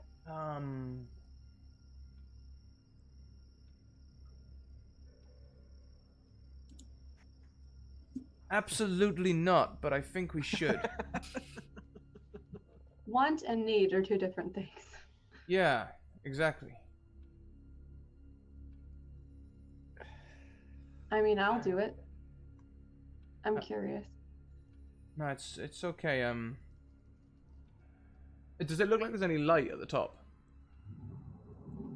Not that you can make out. I'll put my gun in my holster then. I'll be like, no, it's okay. You stay safe. I'll cover this. Okay. And I'll take my one hand and start doing the slow, like, sort of climb, resting the lighter on the rung sort of thing to try and, like... And make a climb check. This is a very difficult climb. And how big is Bert? What is your size? Bert's not huge. You know, he's only really drunk liquor for the last however long, with the occasional meal in between. So he's not by any means in good shape, but he's very lean. Okay. So you will need, with your current sub, at least a hard success to climb this ladder. I epically fail. Okay. You are trying to awkwardly climb up onto this first rung, which is like 3 feet up. You're kind of having to hop. You've got this thing, and it's a very tight space. Yeah. And you just can't. It's too difficult. All right. Look. All right, Helena. Maybe you should. You're a bit smaller, right? I mean, you know, you're a girl. You're smaller frame. You can head your way up. Are you sure you couldn't handle it, Bert? You need me to do it instead? It's not that I couldn't handle it. It's just that my frame is too wide for this ladder. That's all. It's okay. I can do it for you. Now listen, be real careful. You still got that gun, right? Keep it to hand. Yes. Here's your lighter back. Always keep an eye on things. When you get to the top, you know, gun at the ready. Steady yourself before you start to fire. Never fire if you're unstable. Okay. Any other tips that I might need for climbing a ladder? Oh, there's splinters. right? Well, yeah, be careful of those. But if you get one, probably just carry on for now. Okay, Bert, I will be strong. I can do this. Do your best to ignore any splinters that you do or do not get. That would be for the best. Okay. Okay, I'll climb the ladder. Okay, make me a climb check. How are you attempting to climb this? Do you take Bert's advice and hold the gun in your hand? Are you going to climb with both hands? I will put it in my jacket pocket, the inside jacket pocket, because I'm not going to try and climb with something in my hand. And remind me, Helena's very tall, isn't she? She's about 6 foot-ish. Yeah. I say very Yeah. tall, but she's tall. Yeah, Okay. she's tall. So as you come into this crawl space, the ceiling is very difficult for you. It's kind of an awkward space. Make me the check, and again, I'm going to need a hard success. Oh, of course. Got it. Perfect. You kind of squeeze and get your shoulders in, you turn yourself around, and the 3 foot is not so difficult for you. You have slightly longer legs than Bert, and you start kind of climbing up. It's not an easy climb. And when you get to the top, there is a hatch above you. This one's more like a trap door that would be pushed up or slid. Those are your 2 options. If you keep your lighter in your offhand, then you should be able to see and shoot at the same time. You should be able to rest it on the rungs of the ladder, and then So, like this? Like hold my gun here and my lighter here? yeah. Well, yeah. Try and hold on to the ladder. I don't want you to fall. You are squeezed into a narrow space. On one side, there's the rough stone of what would be the fireplace. On the other side, it's just a wooden wall. And behind you, the space is closed in too. So you're really you're in a box at this point, at this height. What would you Feeling like? a little bit claustrophobic, I think. So I want to open this, whatever it is. Okay. Slide it or open it, whatever it is. So you put your hands on it. Do you try and push or do you try and slide? A little bit of both. Okay, so you kind of push and slide, and it does. It slides cleanly off, Okay. and light pours in. Artificial light or like It sunlight? seems Or... like natural light. Okay. Okay, so is this an attic or are we on the roof or like? As you climb up, do you climb up further? Before I say Yeah, I want to see. As you stick your head into this room, it appears to be an attic room. There are low pitch ceilings in here. There's a bed against one wall, and there are 3 small windows, which the sun is just streaming in through as it has begun to set. And it's at that awkward point in the day where it's just right in the eyeballs at this height. So did we see these windows from outside? I'm trying to think. You're at the back of the house. You probably wouldn't have seen them. Okay, so we Eddie may have seen them if he looked all the way up, but they're pretty small, as they're just tucked kind of under one of the roofs. So I'll shout down to Bert that it seems to be an attic room. Do you want me to go in? What can you see? Well, I see it looks like a bed. This is someone lived here apparently. Maybe there's some clues. I don't know. Damn it! I wish I could get up there. Look, be real careful. All right. I reckon. I'm almost certain someone's hiding somewhere in this house. And even me shouting this warning up to you is warning them that if they're in that room that you're going to be being careful. But if they're hiding somewhere under the bed or something, just be vigilant, okay? I can see the light up there. You probably don't need the lighter anymore, so maybe keep that hand free. And Helena, as you turn to kind of look the other way, your view of this part of the right wall is blocked by what seems to be maybe a bookcase, that sort of wooden furniture type. Okay. So I'll have my gun out now just to be safe. Alright, so you've got your gun, you're kind of peeking up and over. Are you going into the room? Yes, I'm gonna climb in. Okay. At this point, I'm going to go to Eddie, who has been hovering by the third door in the corridor by Lucia. What are you guys doing? You're muted, Travis.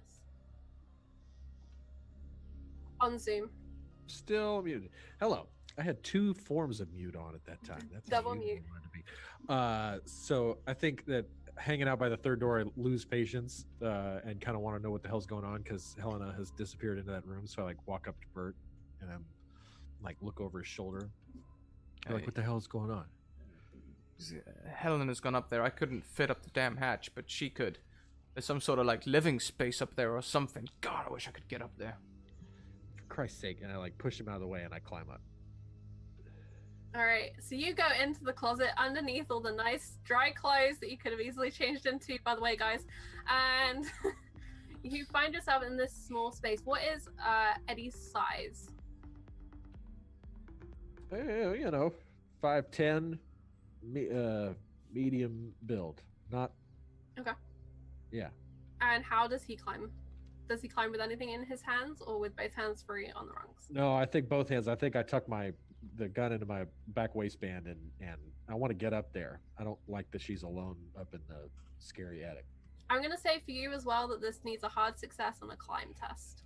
Oh, for. And you did get gifted another Nat 20. Also, on the topic of Nat 20s, thank you very much, Ozzy, who has used a resub and can also gift a Nat 1 or Nat 20 to a player or DM of your choice. Thank you. Yes, thank you. I'm gonna use it to make it up this ladder. Right. Motivated to find out what Helena's up to in this space, you climb like you've never climbed before, and you find the rungs and feet easily. And Helena, are you clear of the hatch, or does he have to wait halfway up? Okay. I'm clear. I'm in. You are now fully up and stood in the room, and at this point, Eddie just surges up, hands onto the floor of the room. Oh, hey, Eddie. Oh, hey, how's it going? What the hell are you doing? I am looking for clues or something. Not being, impulsive or in danger or anything. No, of course not. I'm not touching anything yet. Lucia, make me a listen check. Oh, I'm gonna fail this. I already know it. Oh my god, I passed. Okay, yeah, I'm in. You hear in the room to your right the sound of a floorboard creak. She will have her gun like ready, and she will almost like hiss at Bert, just like, Bert. Yes. Just like, and then gestures to the room over there and starts walking over there herself. Like, he can see she's got her shotgun ready, like, out. She's gonna, yeah. Hey. You already know this is the room where the murders took place, or some of the murders took place. Is the door open, or is it okay? She's just gonna open it, like keeping one hand on the gun and just almost like a quick open to. And as you reach to open it, you realize that's strange. When you'd looked in, the door had been open, and that's how the shadow had left. You hadn't seen this door closed, and yet here it is now, firmly closed. This door was open. This was open. And she's sort of like, she's nervous, and she like licks her lips, sort of says, "Well, then that means someone's closed it." Mm-hmm. Okay, look, we open that door. Anything moves, we blast it. Okay. I don't want you to simper out on me here or anything like that. If you feel weak or anything, fire first, then faint. Okay. Bert. If you do not do what I say in this, I will shoot you. Okay? All right. That's real sweet, honey. But come on, let's. Don't call me honey. All right. And I'm just sort of gonna open the door. You open the door, and it very much appears as it did from the outside. There's a strange stillness to this room. And you see, in fact, that where there had been blood painting these walls, for lack of a better description, it's kind of been almost, there's been attempts to clean it. There's been the attempts to remove these stains. They are lighter than they had appeared to you from the outside. She's But they're literally, still there. as she goes through the door, she quickly turns to check behind the door. And as you do so, your torso hits tape. This scene had been marked off by the police and had remained this way. And you'd open the door and it'd stretch the tape. And as you turn to peer around it, your torso hits that tape. But I don't understand. We saw someone come in here. Yes, I saw it too. Looks like I saw someone leave this room now. And she's just sort of shaking her head a little bit and looking at you. What is happening? I know. And the tape creaks as you're leaning on the door, and it breaks, and the door goes all the way open. Well, we're in trouble now. Alright, if you're in here, show yourself before we start lighting the place up. For God's sake. Like, she just like... So to your left in this room, there is the fireplace. Against which there are 2 alcoves on either side, full of shelves. There's a small kind of bric-a-brac items on these shelves, hunting trophies. It's very like that rustic cabin in the woods type feel. There's a few pine cones that have been left there with gold paint that's kind of flaking off, possibly Christmas decorations from someone staying here. On the floor, there is a space where there probably used to be a rug. The wood is a different color from the rest of the wood in this room, in a perfect circle.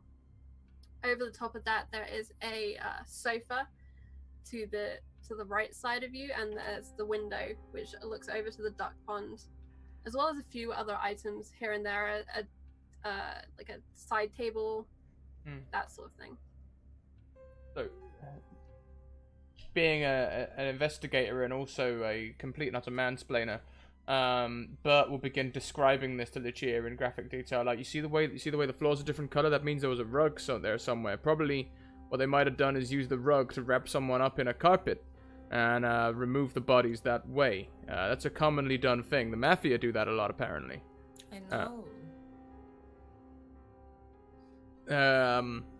Pine cones on the wall. This person was maybe into nature, or maybe that's some sort of message. You can never be sure with these sorts of things. And he'll just go through all of this stuff, like 100%. She's just going to ignore him and just start knocking on the walls to see if there's anything hollow behind any of them. Okay, which walls? Where the bookcases were, or the alcoves, I should say, all the books and stuff. She's going to literally work her way from there around. So reaching out to knock behind the alcove where the closet should be, approximately that space, you do hear that hollow, and that makes sense. That lines up with what you roughly know from Helena, Bert, and Eddie. Going along on the other side, there is another hollow sound, but you don't know what could be behind there. It could just be a continuation of the alcove that's been blocked by a fireplace. You're not in there, you can't see. The next wall over, there's actually another door on this right side of this building. And well, but this wall seems to be hollow. Does it feel? That's real good thinking. Well done. I know. I just had a wave of inspiration. Yeah, it's well done. I didn't even have to tell you or nothing. Well done. Thank you. Does it feel like wood or stone? Why don't you come have a look? I need your brain to help me. She's gonna. If he goes there, she's gonna go and look at listen to the door. Okay, that'll be a listen check. Mm-hmm. You take it easy, okay? I don't want you to overwork yourself out here. I understand this is a high stress situation, and well, but just don't put your back out. Cute, thanks. I care. Me too. This door hadn't been visible from the window. It had been blocked by like a large dresser. The dresser itself is actually empty. You imagine there would be china plates or similar things that could be kept there normally. What was your listen check? Oh, sorry, it was a success. Hard success. All right. I'm like a bat, on this one. Yeah, you lean against, and you can actually hear up in the house the sound of the floorboards creaking in the distant attic as Helena and Eddie are moving around. You can hear Bert chattering away. You can hear outside in the lake beyond. You can still hear those ducks talking to each other. But from beyond in this room, you don't hear any sounds. I'm just gonna open the door. And you open the door, and it opens inwards. And in here, there are two small beds, two small cots almost. The kind that could be kind of folded up and put away with really thin mattresses on. And you recall the case that the boys had been sleeping in the room next to the room where the murders had taken place, and they had slept through the whole thing. And again, you question, how could they have slept through? It's so close, and this wall is so thin. And this is just a small little bedroom, small box room that possibly would have been used for storage in other cases, but for some reason they'd use it for the boys to sleep in. She walks in and would almost like look for any signs that the boys were here. Like if there's toys or if there's just anything. Okay, make a spot hidden. And that'll take us back upstairs to Eddie and Helena. Yes. What are you doing in this room?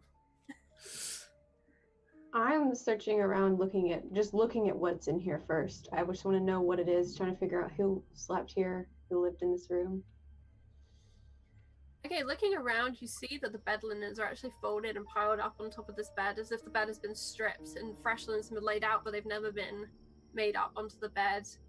It's a fairly bare room. On the bookshelf, there's kind of one lone book, and looking closer, you see on the spine it just says the Holy Bible. And you see beyond this bookcase there is actually another door that leads out. I would like to investigate that door. Okay. It appears an interior door. There are no visible locks. There is a small kind of keyhole, but there's no lock on the inside. I'll ask Eddie what he thinks about going through the door.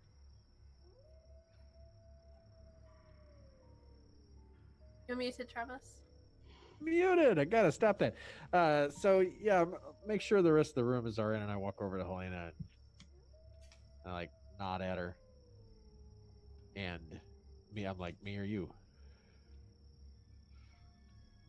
I'm fine opening it. I'll do it. I'll cover you. Okay. What? Yeah. So he's covering me, and I'll open the door. You open the door, and you hear that sound of a distant phone ring. Out here, there's a very small, narrow landing with some very steep stairs that seem to lead back down into the house. Did you hear that? I heard that. And across the hall, there's another door that faces you. So is this the attic or is this the second floor? This is like the attic. This appears to, okay. Based on how far you climbed, you think this is an attic. The ceilings are much lower here. You're very close to the top of this cabin. So did it seem like the way that I came into the room was like a secret exit?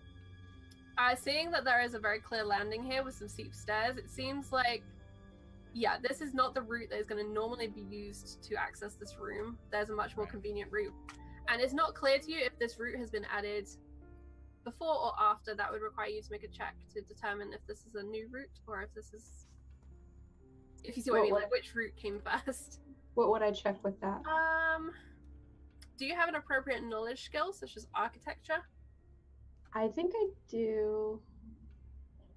No, I didn't add architecture. I have archaeology and anthropology. That won't work. History, psychoanalysis. It's not clear to you. I don't think, unless you have like a specific knowledge. I would say maybe Eddie may know something since he knows about stone. And you may be able to tell. Dude, I don't have architecture. Okay. But I definitely have archaeology. No, that's not quite the same. It's not quite the same. Yeah, I don't have architecture. That's weird. Okay, I should let's probably take I'll that. tell you what, I will let you make an education roll, both of you. There you go. I almost chose architecture today with our extra skill points, but I chose archaeology. So that's funny. I was like, why would I need architecture? Education? Yeah. EDU, that characteristic. Oh, fail. What's Fail. the name? I passed. Okay. So Yes, Eddie, since we already know this is kind of an area of interest for you, and seeing Helena's kind of questioning of which way up then is the way up that people should use, you suspect that the interior route was probably built in during some of the Civil War troubles that the town went through, during some of the Revolutionary War troubles even, as maybe a place to hide people or a quicker way to get from the very top of the house to the bottom of the house. You suspect that looking at the stairs as you peer out onto this landing, they are probably newer, and it's probable that the attic wasn't used until maybe this place was converted for the summer house use. That has been kind of built on to add extra bedrooms, extra living space. And there's a stairs that go down and a door that presumably leads outside, right? Or The door opposite you, it could lead outside onto maybe a balcony, or it could lead onto more space under the roof. You didn't go and see that side of the house, so you don't know the layout. oh, I see. It's going back that way. Yep. Yeah, I look at Helena and be like, they're hiding people up here. They added all this on to make it so that you could get up here and hide quickly. Definitely seems that way. Especially the way that the ladder and the whole climb that it took. It's very small and cramped and obviously not like an easy way to get up or down. So there's got to be some reason it's hidden. Are the beds up here normal size or are they junior beds? They seem to be regular cots. There's only one in this room. It's probably like a single. It's not a full double bed. Oh, okay. I see. And the people that were killed here, they had 3 sons and the older one was killed. They had 4 children. The 2 older children were killed, 1 daughter and 1 son. 2 sons survived, and they also had a neighbor's child staying with them, the Jewitson boy, who was also there. And they survived, the 3 youngest. Yes, the 3 youngest survived. So of the 5 children in the house, the one that was also the neighbor's child, 3 of them survived. 2 didn't, and there were 2 adults also murdered in the house. So I wonder who slept up here. I wonder if it was like the oldest son or if this is a secret room. Yeah, I don't know. And there's nothing. There's no like toys or anything left behind. It's fairly clean and not. It seems pretty bad, but you're welcome to make a spot hidden. Yeah, we're gonna take a second look around. On which note, we will go back downstairs to Lucia, searching the small cot room. You end up kind of pulling the bed, one of the beds, away from the wall, and between the bed and the wall there appears to be like a small notebook, a leather covered notebook that slips down and hits the floor, and it's the sound of it that you notice first. Reaching under and grabbing it, you pull it out, and inside you see drawings, lots of little child's drawings. You said Alice, sorry. As she slowly sort of flicks through some of them, are they of anything in particular? Like, do they depict anything? The first few, there's one, it looks like probably a little boy going to school. There's very much school building and school and misspelt at the top. And then later that drawing's actually redone again, and the spelling has been corrected and the handwriting is much clearer. And then it slowly seems to tell everywhere that this boy goes, he's made a drawing. And lots of them are mundane. There's like a house, there's a tree, there's a squirrel, there's a car that he's liked on the road. And the car keeps appearing, and the car's going on a journey. You begin to realize it's going through the woods. And you see the bridge that you went over. It's a very recognizable covered bridge. And then you begin to see his summer here. You see the ducks in the pond. You see a deer, a cow, something like that. It's hard for you to make out exactly what it is. And you're going through, and then there's pictures of the family doing things. One day they went to some fields and they were flying a kite. And then you see something disturbing, and I need you to make a sanity roll. Oh, yay!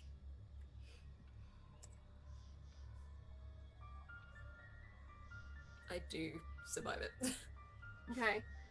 You see an image of a man with branches for arms and a rat's head for a head, and he is drawn very clearly in a red pencil, very different from the other drawings, which are mostly done in like black. Is this like the rat person I saw? Yeah. It's very startling, the very elongated nose and the whiskers, and you remember that time running through that copse between Miller's and I've heard of Norman's house. I think it was Norman. And she sort of double takes. She stares at it for a little bit and is just shaking her head. And is there anything else in the actual picture? Is it literally a single picture of him? Or this thing? That was a success in your sanity roll, right? Yes. Okay. You continue on and you see the rat in the next picture seems to have a person in its mouth. It seems to be huge in proportion to this stick figure. And then in the next one, you see an image of two rats stood next to each other.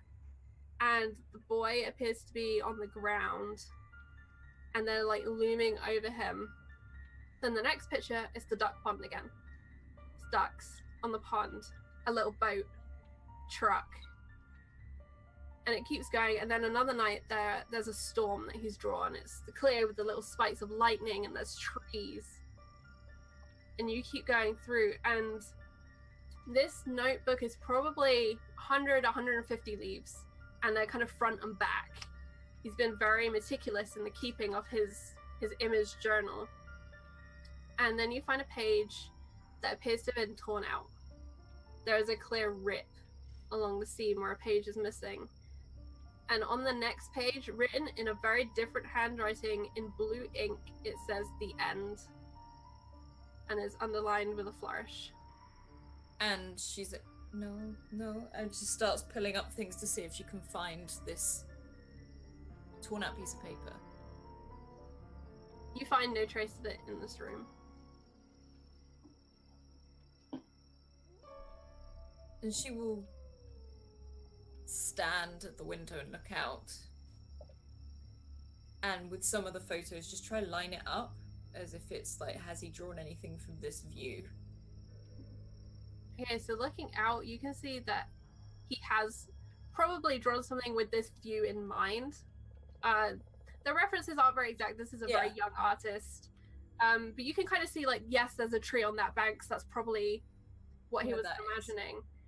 And you imagine for a younger child, they'd have had to have stood on this cot against this wall to peer out of the window that's here. It's a small square window, with the crossbars.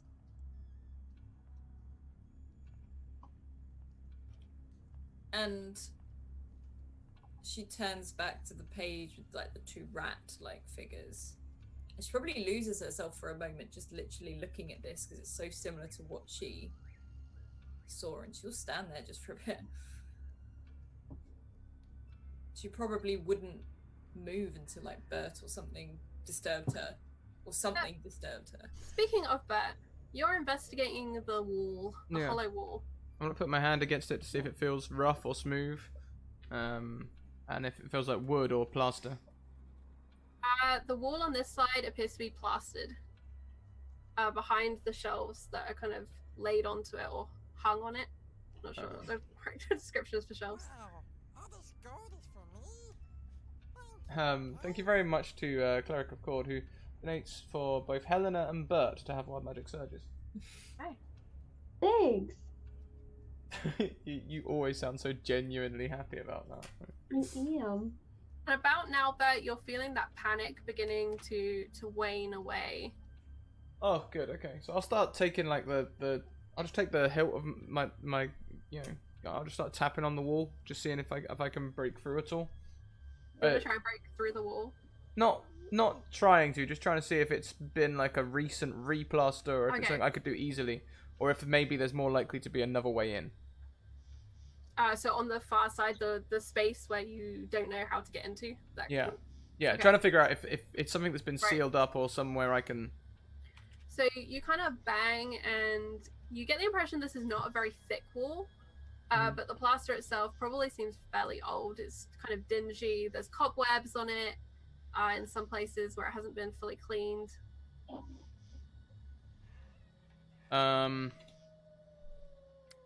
I will. And don't forget, if you want to trigger more wild magic surges, you could retweet that we're live and tell people what you like about what we're doing and why they should come and watch. We are one retweet away from. Ooh. Oh, okay. Anna, will you please roll me 3d4? Yes. So untrusting. This is strange. 9. Well, it is called a Cthulhu.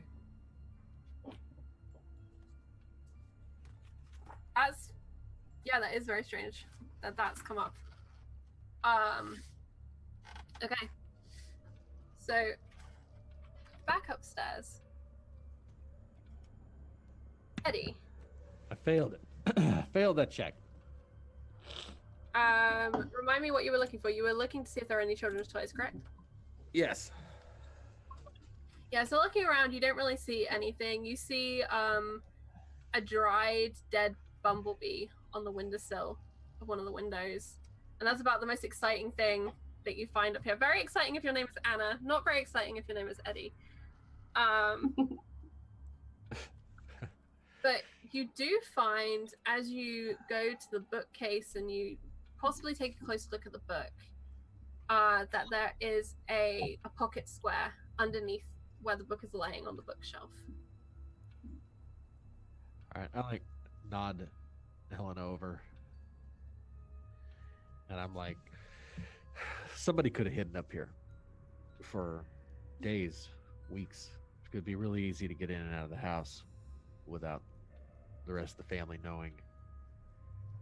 Somebody could sneak up here. And then I investigate the pocket square. I'm gonna look at this bookshelf. Right, as you pull the pocket square out, Helena, you recognize the material. The material is the same paisley eye pattern of the neckerchief you are currently wearing, of the scarf that had been presented to you by the Lady Justice. Okay, so would he know that too? Would Eddie know that since I told him about You it? could visibly see the scarf around your neck, and I'm fairly sure you told him where it came from. And I told him about how what it was doing to me, I think.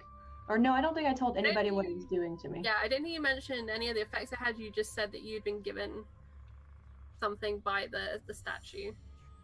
Do I even realize that the thing I'm wearing around my neck is making me angry towards injustice, and that's why I'm mad? I think you were told by Justice that you were to represent her. I think she told you something along those lines. But I don't think you're aware of it having an active effect, just that you felt more responsible towards, stopping injustices. Okay. And as you do see this handkerchief, you, Helena, begin to feel this weight upon you that everything here is so big, and you're just a writer. This is so strange, and you feel this negativity in you. And it just hangs on you. What are you even doing in this house? The police did the investigation. Why are you investigating? You're meant to be on the jury. You're meant to be doing that job. This is just so much more than anything you know about, and you just feel really negative about yourself in this moment and in your choices.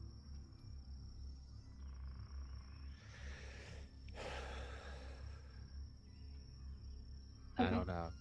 I think somebody was hiding up here, left their. Well, wait a minute. This pocket square looks like this thing on your neck. I want to take it from his hand and just put it in my pocket. Are you all right? What?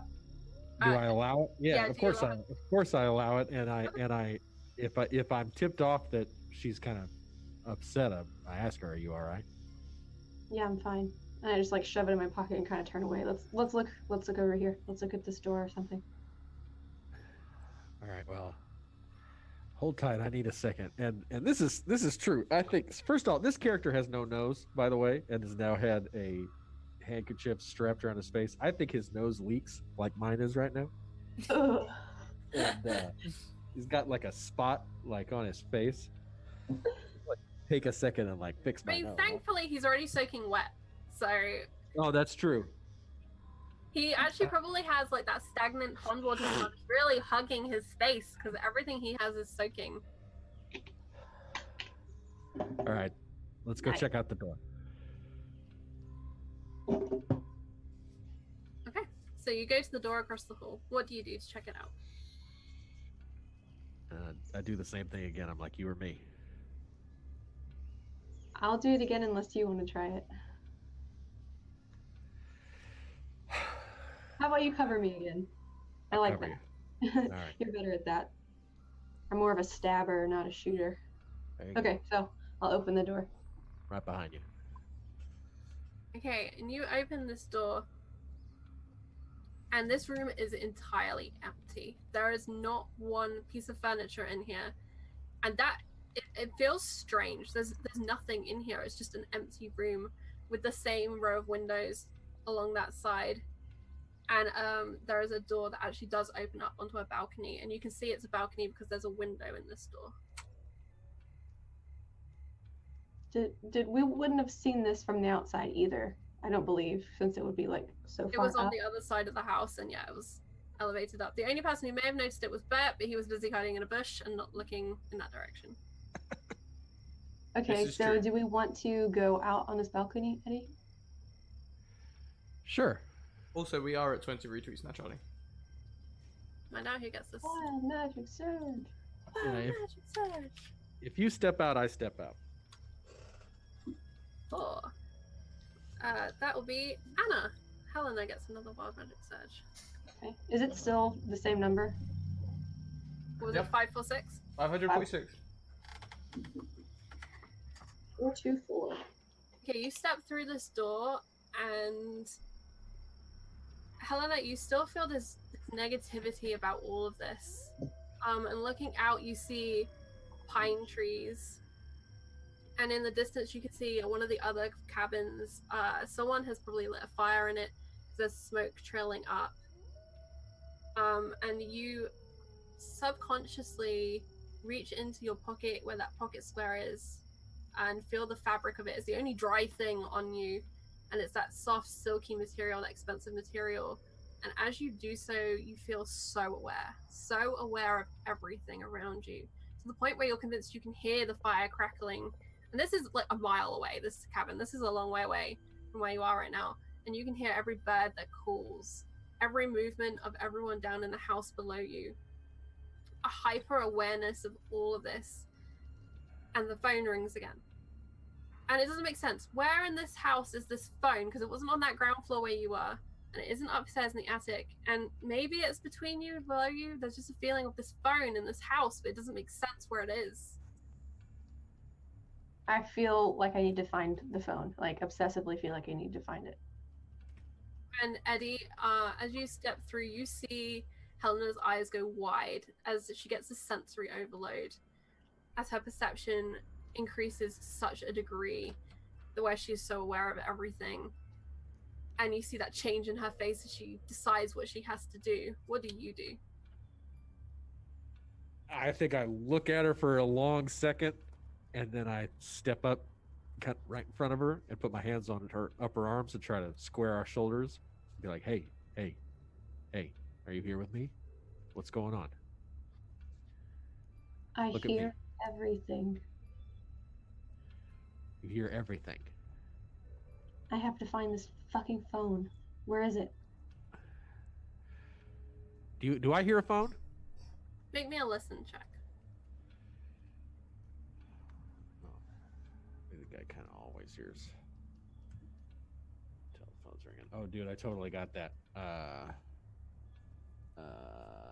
Yeah, that's a normal success. Okay, as you listen, you can't decide if it's because you want to hear the phone or because you don't want to hear the phone, but you feel like, was that a phone? Did I just hear that somewhere distantly, somewhere close by? You feel like you heard that ring again. Well, but I you're believe not her. convinced. Yeah, but I believe her. She hears a phone. She hears a phone. Do I remember seeing a phone? There was no phone in the kitchen, right? Nope, there was no phone in the kitchen. All right. And So there I was tell no her phone that. in the closet. I'm like, look, there's no phone in the kitchen. We got our own room downstairs, and I still want to know if this cabin has a basement. Let's turn around and go down. And we find the phone. Okay. All right. You're all right? I'm good. I just need to find it. I need to. All right. All right, here we go. Follow me. And I turn around, and we go straight back to the You're going down the ladder? ladder. Hey, make me your climb check to climb back down. Which of you is going first? Wait, you don't want to go down the stairs? I couldn't remember to the. Yeah, I do want to go down the stairs because the stairs take us down to the door we haven't been to that does not lead outside. Right? Yeah. They seem Yeah, to let's go do down to what you imagined was going to be the middle floor of this house. It'd be the first floor if you're in the UK, the second floor if you're in the US, because everyone numbers floors differently for some reason. Stairs it is. All right, Eddie, are you leading the way? I do this. This is third time I look at Helena and I'm like, you or me. Let's just keep up the pattern. All right, go. I got your back. You go. Okay. All right, Helena, as you take that first step down these steep stairs, your legs seem to go numb and like jelly, and they just go out from under you, and you tumble. Eddie, I will allow you to make, I'm going to say it's going to be a luck roll to see if you manage to react in time to catch Helena before she goes all the way. Oh man, I gotta roll it. Yeah, there you go. Yeah. Okay, with the extreme success, I imagine that's an extreme success, right? Yes. Okay, you do catch her. And Helena, you feel something in your arm snap. As he catches you to keep you from falling, your legs numb. And you take... Oh, that's Twitch. That's not going to roll me a dice. 4, okay. You take 4, I think it's wounds in this game. Or you lose 4 hit points. As your arm is either broken or dislocated. It's not Eddie's fault. There is nothing he could have done to stop you from hurting yourself. He did, however, stop you from tumbling a long way down a steep flight of steps. Thanks for that wild magic search, guys watching.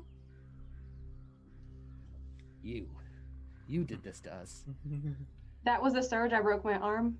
Or my... The surge was that you lose feeling in your legs. Ooh, all those stairs. And That's you lost it awesome. on the stairs. Meanwhile, downstairs, all the way downstairs, that you're inspecting the space. Mhm. You know it's a hollow space, but you can't see a way in, and it doesn't seem likely that this wall has been recently built. In fact, there is probably blood splatter on this section of the wall. All right. Well, I mean, you know, I'm gonna leave Lucia to it. She's having fun doing something. She probably thinks she's helping out. She's gone very quiet in that room. Yeah. That is what you know. You heard her moving around, you heard her move the furniture, and then it's gone very still and quiet. Well, you know, as long as she's safe, you know, she feels like she's helping, so that's the main thing. We'll walk around, and I'll see if I can find another way into this crawl space anywhere. This other one. Okay, so this will need you to go back out into the hallway. Uh-huh. And probably either check through the closet again, although you didn't see any way to get through the first time you were in there, or to go into the kitchen and investigate in the kitchen. I'll probably investigate in the kitchen. You know, I looked in that place. I had a lighter. It was, you know, it was bright. So I'll probably head into the kitchen and look that way. Okay, so you head into the kitchen, and you see exactly what Eddie saw in there: the table with the 4 chairs, the counter, the knife block at the sink, the papers on the table, the fireplace on that right wall, which has a large, wide mantle. It's nearly one of those fireplaces that's nearly big enough that you could probably stand in it. It's like a proper hearth type fireplace. And would this be roughly in line with where I was standing in the other room? Yes, you have the impression that the fireplaces are back to back and probably share the same chimney.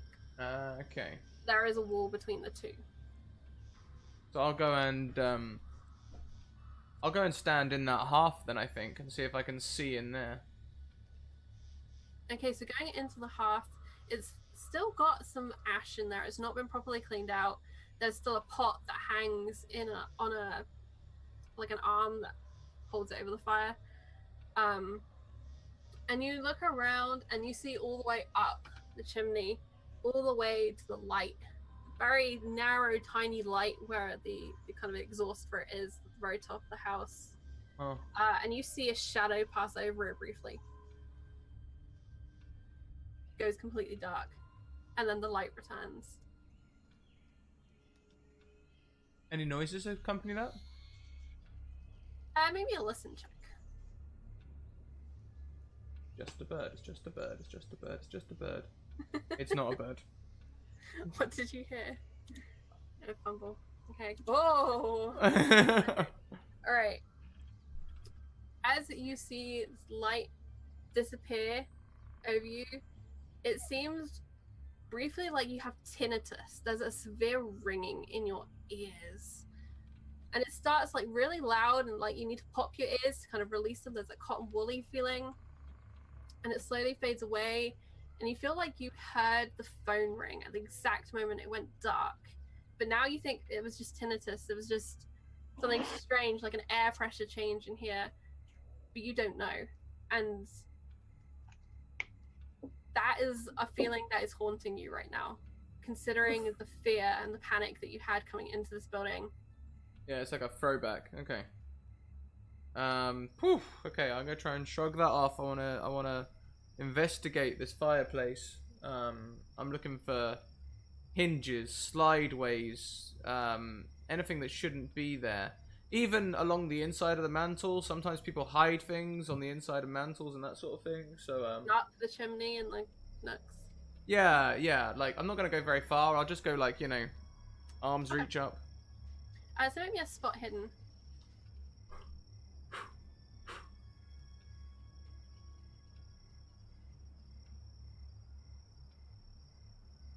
Three, four, five, six, seven, 8. Yep, so there's 8 luck points to make that a success. That Or if brings you my have luck. 2 nat 20s, you could spend both in retcon. I only have only one have nat one. 20. Oh god damn! I can't believe I'm gonna do this, but I'll spend the 8. Okay. Leaving my luck now at 28. I'm running out of luck. You are looking really hard and you feel like some luck as your fingers do touch something just up behind that mantle, and you pull it down and your fingers are black, like the dampness, like all of that soot is just clung to it, and in your hand you find a key, and the phone rings again. Do I see a keyhole? What kind of key? Does it look like a Yale key or like a big like? It's kind of one of those slightly old-fashioned keys where it's got like the round body and then the little E-shaped kind of head, and then like a loop on the end where you'd attach it to a string. And as you kind of look closer at this key and you kind of maybe wipe the dirt off of it, that sort of thing, you hear from upstairs the sound of a tumble, the sound of something banging. And Lucia, you hear this too from the small room. She will quickly sort of react to it and just pocket the sketchbook and probably go try to find Bert rather than the noise. Bert's She's gonna run slightly unnerved. straight towards the noise. He's heading for the stairs, not the ladder, the stairs. Okay. So, Lucia, you come out into the hallway about the same time that Bert does. You've both heard the sound, you've both reacted at the same time. And Bert makes his way towards the stairs up to the next floor. She will look at him, and because she doesn't know what it is, she'll just nod and run after him. Okay, how fast are you going up these stairs? Both running? Fast, yeah, running. Yeah, I suppose, yeah, pretty fast. Okay, so you run up the stairs and you find yourself on the next floor. There's a fencing around where these stairs come up, and then off of here there are 4 doors. There's one kind of nearly dead ahead of you, and there are 2 on the left of you, and there's one on the far wall on the other side. Is the noise still happening? Is there any way we can figure out where the noise came from? Helena, Eddie, what are you doing? As Helena's arm wrenches back at an awkward angle. Is it my shoulder or is one of the bones snapped? It's just pain. Like all you're getting at the moment from this arm is pain, numbness in your legs. It's it's too soon for you to figure out if it's your shoulder or your arm. It's just, ow. How do you respond? I'm waiting on you because I grabbed her arm and that's how I kept her from falling, right? Yep. So I mean, to my mind, I just broke your arm. I mean, so I'm freaking out. Like I probably would have like screamed a little bit too. Okay. As you hit the top of the stairs, Bert and Lucia, you hear a scream, pained scream from Helena. Lucia will basically ready her shotgun and sprint up the stairs, probably push past Bert. Okay, on this landing, you cannot see any doors open, and you cannot see where Helena and Eddie are. They do, however, seem from the sound to probably be ahead of you. She'll keep going. She will literally follow the sound. Okay, so you hit that door that's pretty much opposite you. You open it. Yep, she goes straight through. You see this narrow staircase leading up.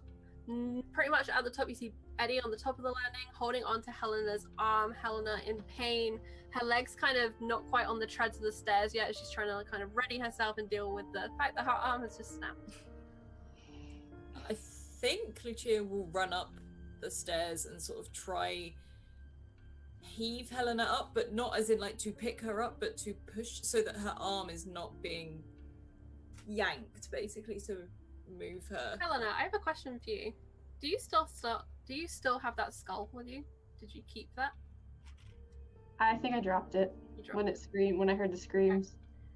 But Lucia, did you keep the skull? Lucia just didn't go near it. She was sorting her guns. No. Bert very much advised that we should look at it, but then didn't actually interact with it at all. That's fine. I just wanted to clarify where that had gone. Alright, Eddie has it. Eddie has it. It's in his pocket, I know it.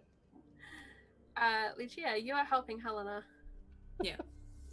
Literally just trying to heave her up, just like, what happened?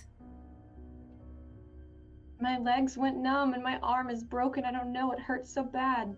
Okay, what was up there? Like, she looks up at Eddie, like, what was up there? She's trying to just help Helena up, basically, without touching her arm.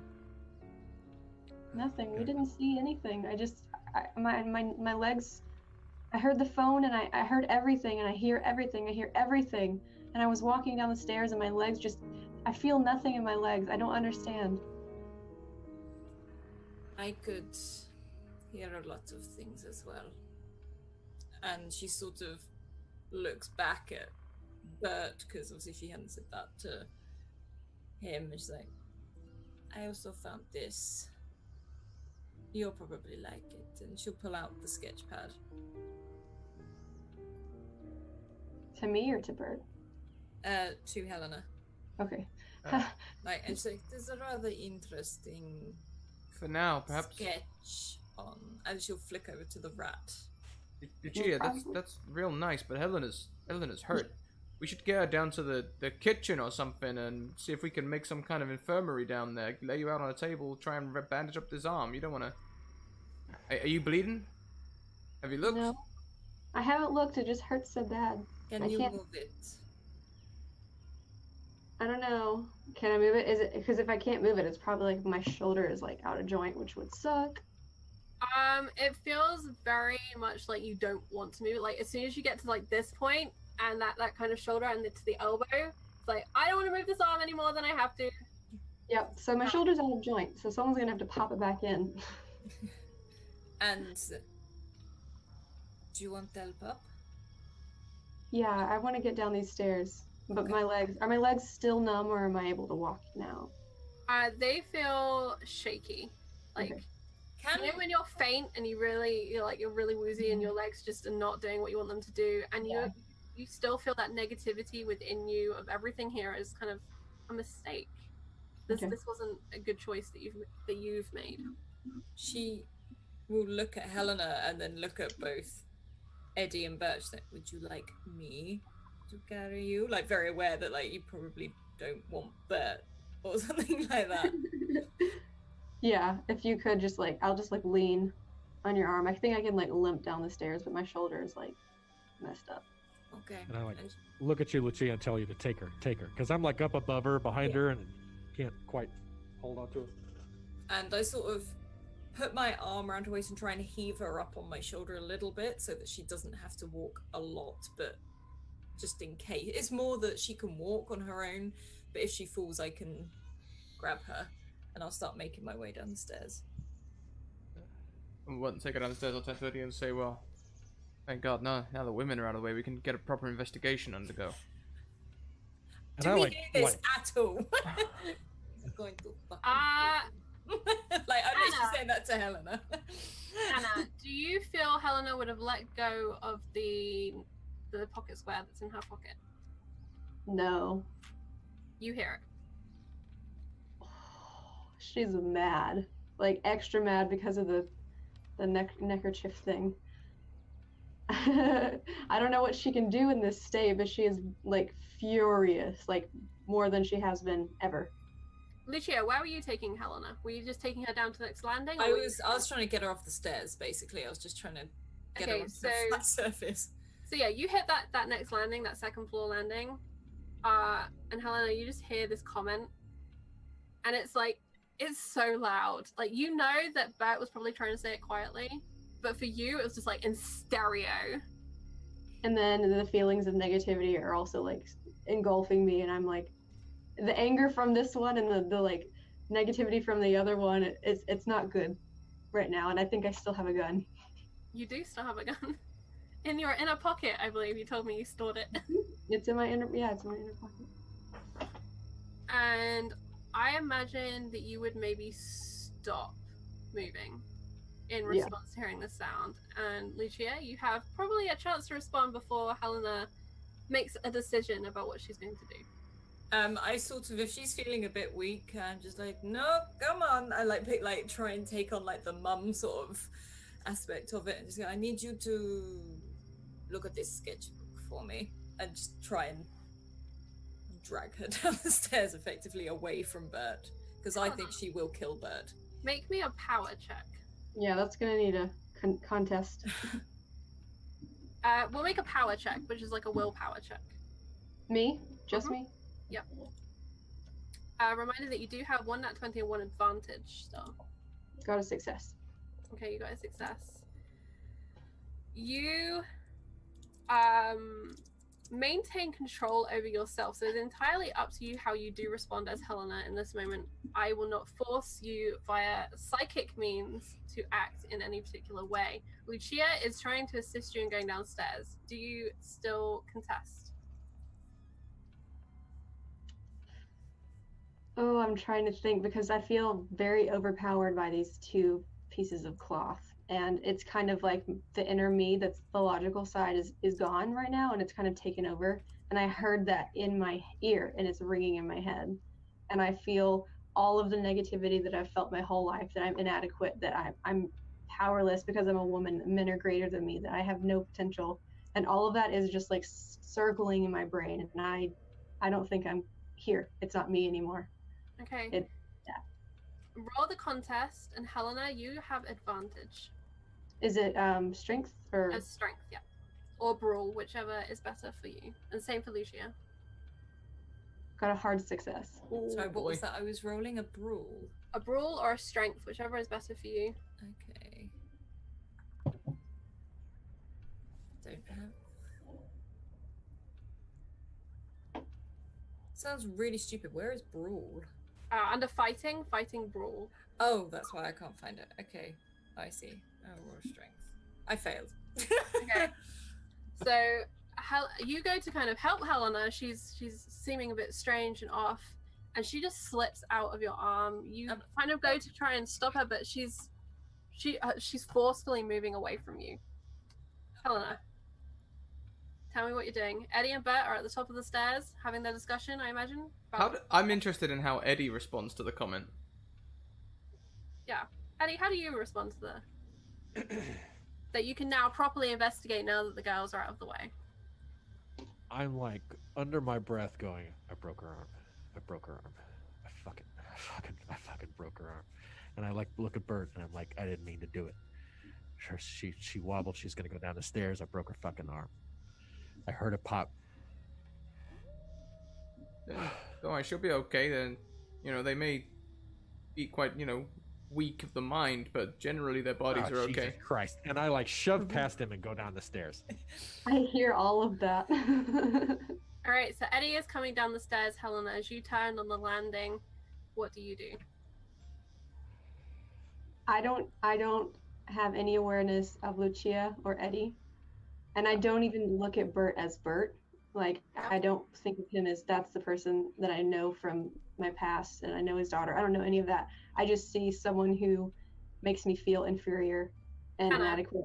I'm going to ask you this question. Do you feel like your character is temporarily insane in this moment? Yeah, definitely. Okay.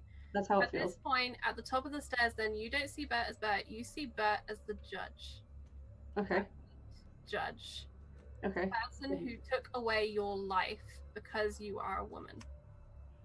So I'm Esther, basically. You are in this moment. You're back in that world, and in this moment, you are Esther in your temporary insanity, and you've been hunted. You've been persecuted, and you now have a chance with the man at the top of the stairs to right that wrong.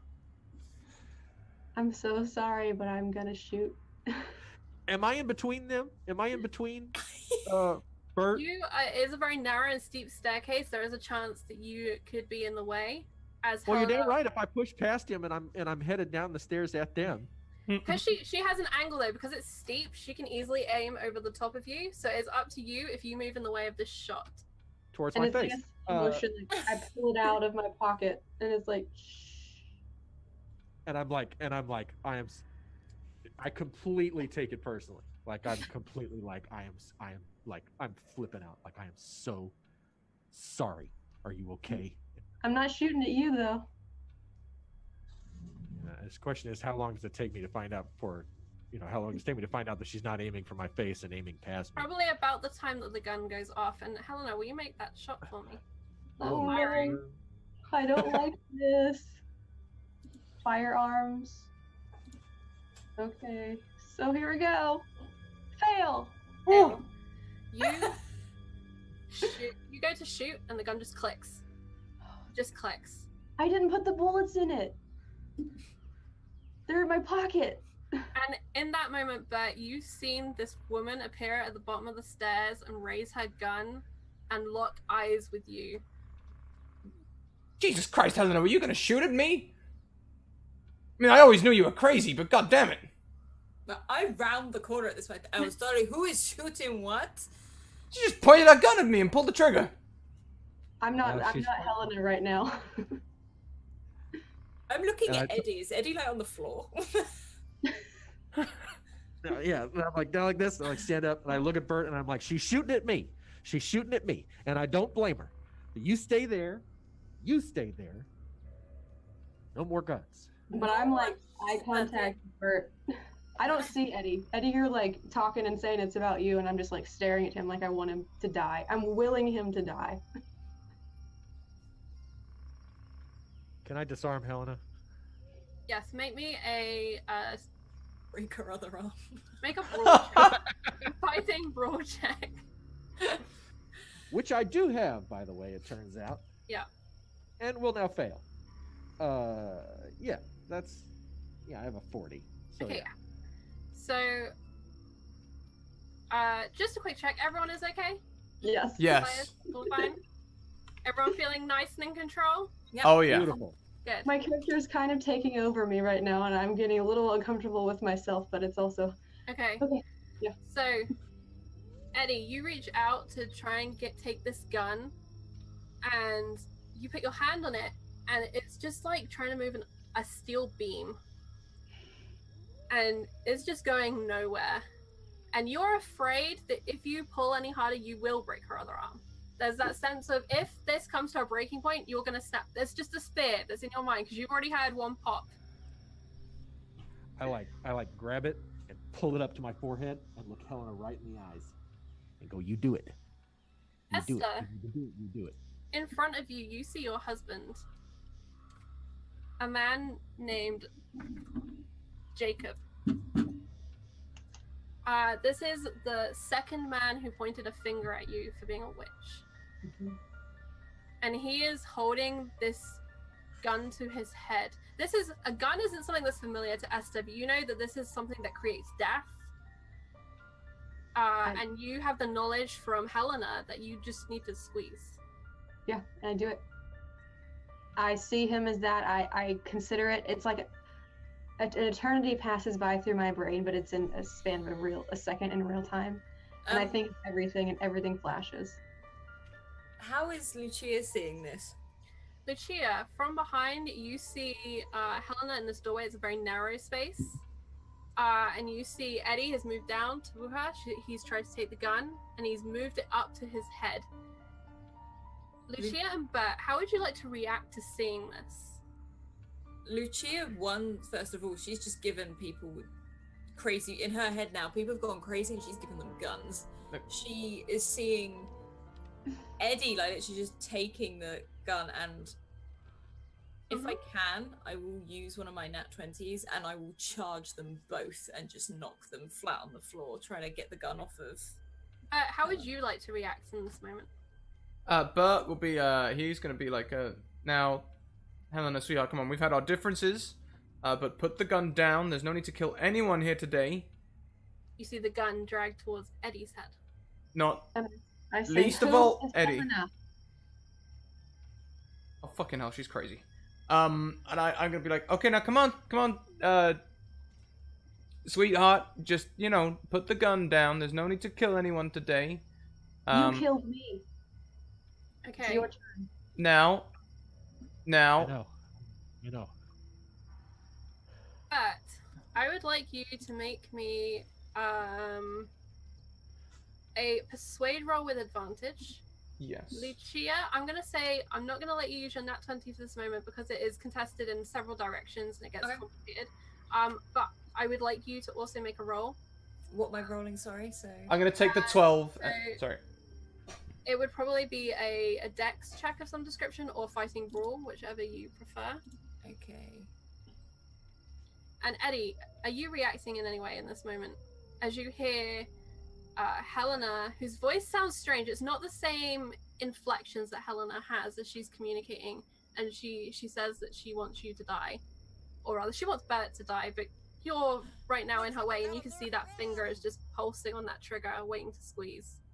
I just think he's going his own shade of crazy, and I don't register that she doesn't know that she's herself. I register that I wouldn't blame her for shooting me dead for breaking her arm, and I've just got it right there, and I'll be like, you do it, you need to do it, you do it.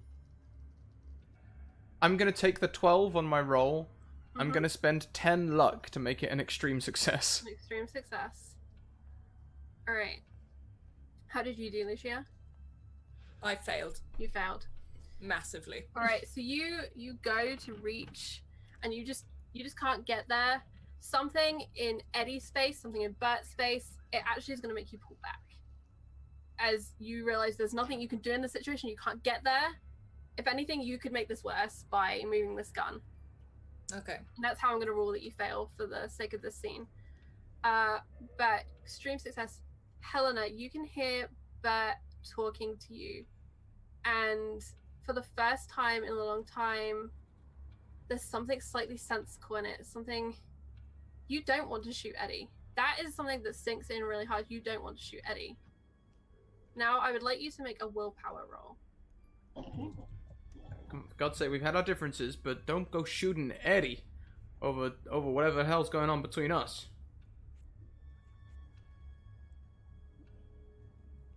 Is it just regular power? I just did this, I feel like. Yes, it's just power. It's your power. And actually, you do it at advantage as well, so roll again. Oh, I got a success. Do I still need to? Yes. It will make a difference. Okay.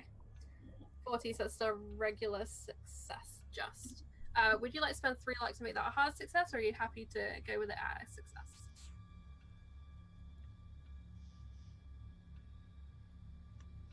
Yeah, I'll make it a hard success. Alright, you spend 3 points of luck. And in this moment, Helena and Esther stand opposite each other, both watching this scene. Helena, you can see what Esther sees. Esther can see what you see. And the two women now have a choice as this trigger is pulsing. Esther still wants to shoot Bert. Or, in her mind, the judge. the man who stole her Does life. anyone have any inclination to...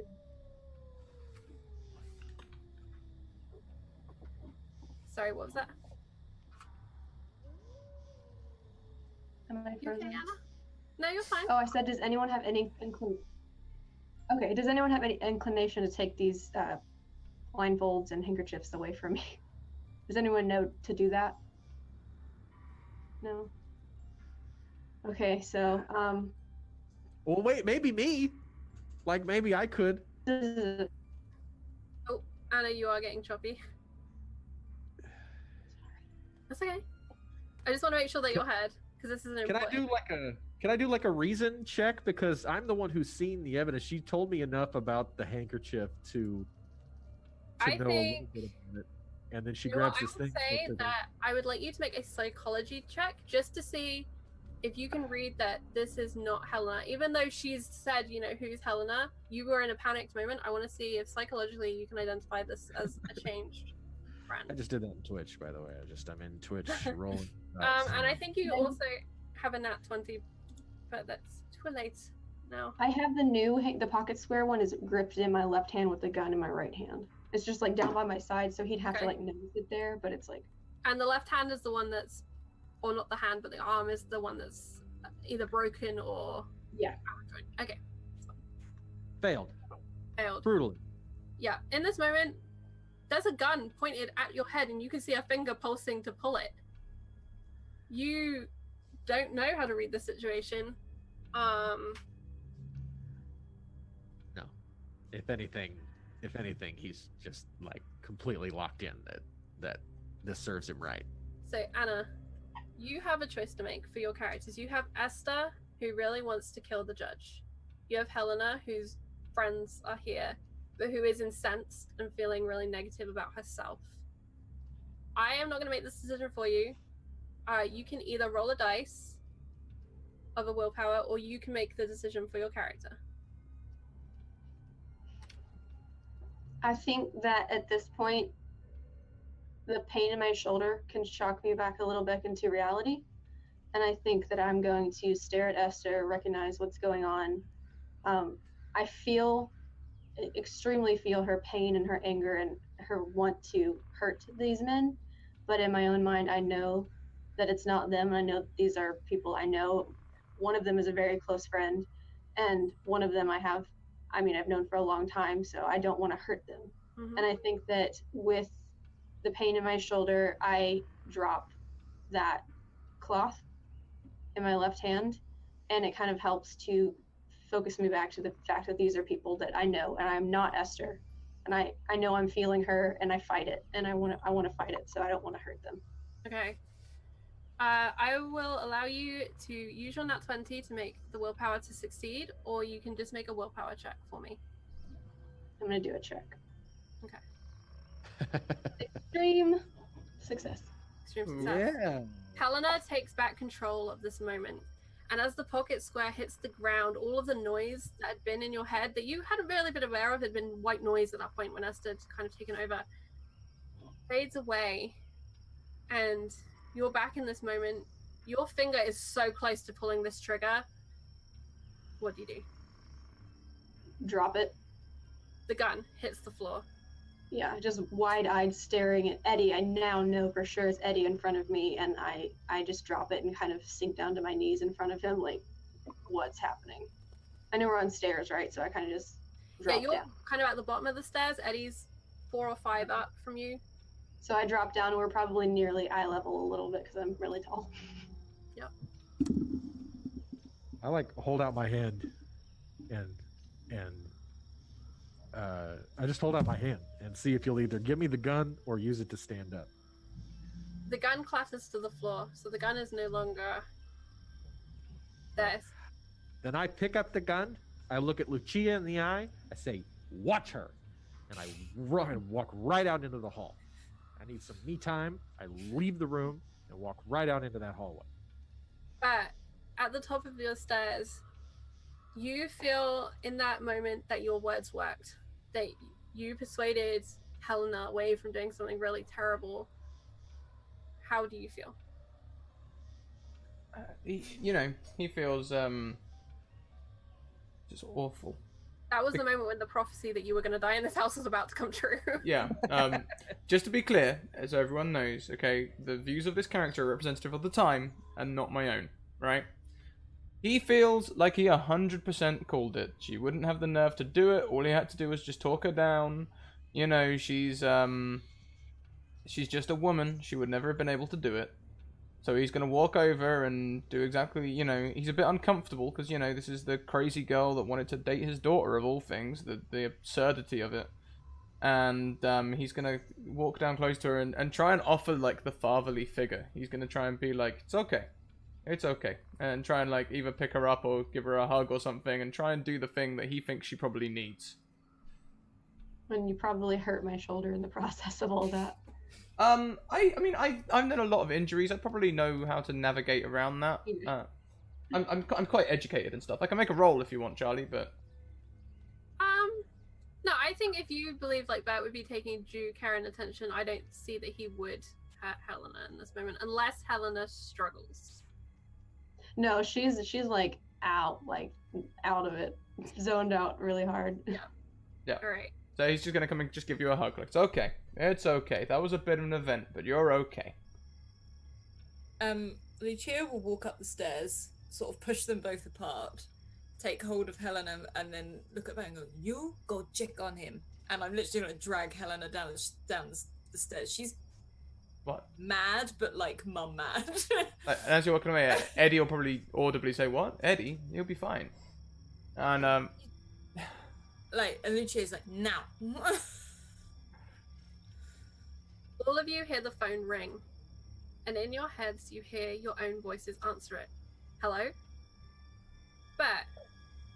You hear, Daddy? Victoria? And Victoria is calling to you. Lucia, you hear the strange sounds of cattle, and you hear your brother's panicked voice. Helena, you hear Victoria, and she says, "I miss you. Where did you go?" And Eddie, you say hello. Hello? Hello.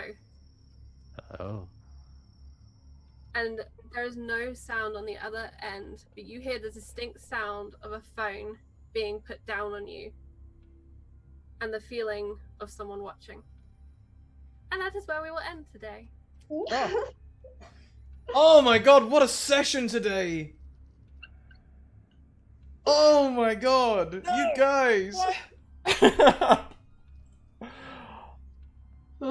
So to be clear, I was 100% ready to lose Bert.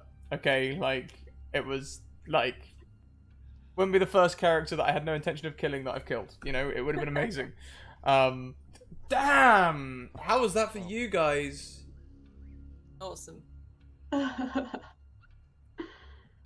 Like, Anna, are you okay? You are literally rocking back and forth. Yeah, I'm good. Are you sure? You don't have to be. Why have I become the mum of the group? I think you already are. Like, you in that room, you in the other room, give me that gun. We're there. We're absolutely there. So good.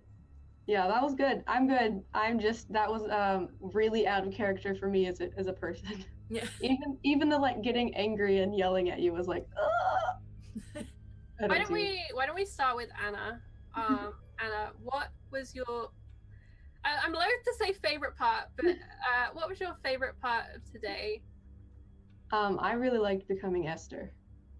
Even though that was really weird and kind of hard. Not hard like it hurt me or anything, but just like as a character or as a person playing a game. Yeah. Okay, That and what do you wish for next episode? What is something that you hope to either answer or to happen? Something along those lines.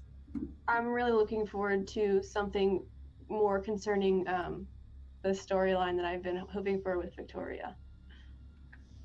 Which, for anyone who wonders, that's Bert's daughter. I think Bert would be a very good person to come to next. Adam, what was your favorite part? And what would be your wish for next time? My favorite part. I mean, I'd love to say it was another part and like go for some variety, but I literally had chills when I thought Bert was about to die. I was so ready for it, in the best kind of way. But also like just holding on to that misogyny, even when persuading. Like, it's such a surreal, and also for me, very unlike me as well. So strange. Especially making it work as well. I wasn't sure how that was going to play out, and once again, it came through all right. But yeah, that last scene was amazing. The whole thing was great, though. Like, let's be honest. Like, did anyone else feel the tension throughout the whole thing? Oh yeah, I did. Like, I haven't moved from this chair for ages. You know, like. All right, and I think let's go to Eddie next, who was really in the middle of things. How was that for you? What was your favorite part, and what do you wish for next time? Can I please get some fan art of Helena descending a narrow staircase, like right before she loses her legs, and I'm like behind her, you know, with the, you know, like right before she falls apart. Any opportunity for this guy to beat the crap out of himself, you know, is a good one. That was such an amazing showdown on the stairs. I think that's probably the most tension we've had so far, even in a game full of tension, and it's so good, man. It's so good. It's getting so good. And had you not caught Helena, I will say the outcome would have been worse. You definitely did save Helena. Even though you injured her arm, the outcome would have been much worse if she'd have hit the bottom of the stairs. Well, he doesn't know what in the hell you are talking about, because as far as I'm saying for you, because I did make you make a roll that you succeeded. I wanted you to know that there was a success within that. Oh, sure. Well, I know that, but Okay. but what's great about this character is that all he can think of is he just broke Helena's arm, you know, and it's great. So we get to have a whole Dark Night of the Soul continue to after this. No, it was amazing. It was amazing. That was my favorite part. All the stuff on the stairs. Okay. Sorry. Did you give me a wish for next time, Adam? No, I didn't. For next time is difficult. Because I've got some wishes, but they're like long term. So I guess my wish would be to share one of those. yeah, my wish would be progress towards one of these for next episode. I would love for this misogynical bastard to have his fucking delusions broken down. You can do that. I was literally about to say, can I mention Lucia's wish now? Right there. Because yeah, I'm loath to play it. I am playing it, and I think it's interesting to explore, but I think it's perfect. At the end of the day, it's a character. yeah, I know, but like, and I know it did happen in these times. Okay, I'm aware that people held these views and like treated women like shit all the time.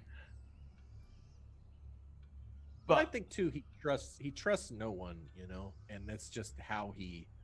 But I don't mean to say, you know, so I don't mean to make, you know, play your character for you. I'm just saying, like, I think that Bert has serious trust issues. He lost his and abandonment issues. You know, his partner dies, you know, right away. He wishes he had his partner, somebody there to back him up, you know, and this is just how it comes out when dealing with the opposite sex. I get the feeling that he would be just as condescending toward me, just not in that way, you know. I definitely agree that it embodies that fear of being alone to the point where he doesn't want anyone near him, because then, you know, he doesn't have to have that absence put upon him. If he's always alone, then, you know, you can't be made to feel any more alone. Did you have a wish, Travis, for either next time or a long-time wish? Well, when we finally make it back to town, he's got a whole bunch of stuff we're gonna do. I have to have a sit down with Lucia, and there's some stuff floating around from like 3 weeks ago that I'm looking forward to resolving. I think that as soon as we get back into town, you know, I think he'll try to take some control over the situation. We shall see. Okay, Alice, what was your favorite part and what was your wish? Favorite bit, I think, is obvious. It's the same as everyone else's. But I also I just like the interactions between all the party members, and I also like that Eddie almost shot Lucia, and it just pissed her off. It wasn't like a fear thing. It was just a no. Bad. This is not what you do. And then, like, with the whole face off on the stairs, that was really awesome. I think my wish is that Lucia and I mean this in the nicest way, breaks Bert, but not in a way that but maybe I don't know how it would happen. With maybe she saves his life, or maybe he sees her do something and she just doesn't. I don't want her to yell at him, because I think at the same time she gets why he thinks like that. She completely gets it, and she's been using that sort of thing to her advantage for years. So she's not someone that will get angry about it. She's like, you can't help it. You've been brought up like this, but I am going to use it to my advantage, and one day you'll learn. Oh yeah. So I'm interested to see that, and maybe if Bert and Lucia actually get closer, like friend or whatever, because there's a newfound respect or fear, like depending how it happens. But I think that would be interesting to see Bert change, because maybe of something he sees. Because Lucia's, the amount of interactions Bert and Lucia have had, like, oh, I can help you at the cafe, or oh, I can do this and that, and then just for him to gradually see her be absolutely capable. Pointing a gun at him doesn't work. So If you'd have shot me, it might have worked. Had I survived. Because that would have been me like, shit, she had the nerve to do it. Yeah. Yeah, you insulted me after I didn't shoot you. She couldn't handle it. Oh my god. Did I hear that too? And I think that was just what he was thinking. Okay. You may have felt it, like psychologically, you may have felt that he was probably thinking it. But... He was definitely I guess I patronizing. don't He was definitely patronizing. When he came to give you a hug and stuff, like, it's okay. You know, he was treating you like a child.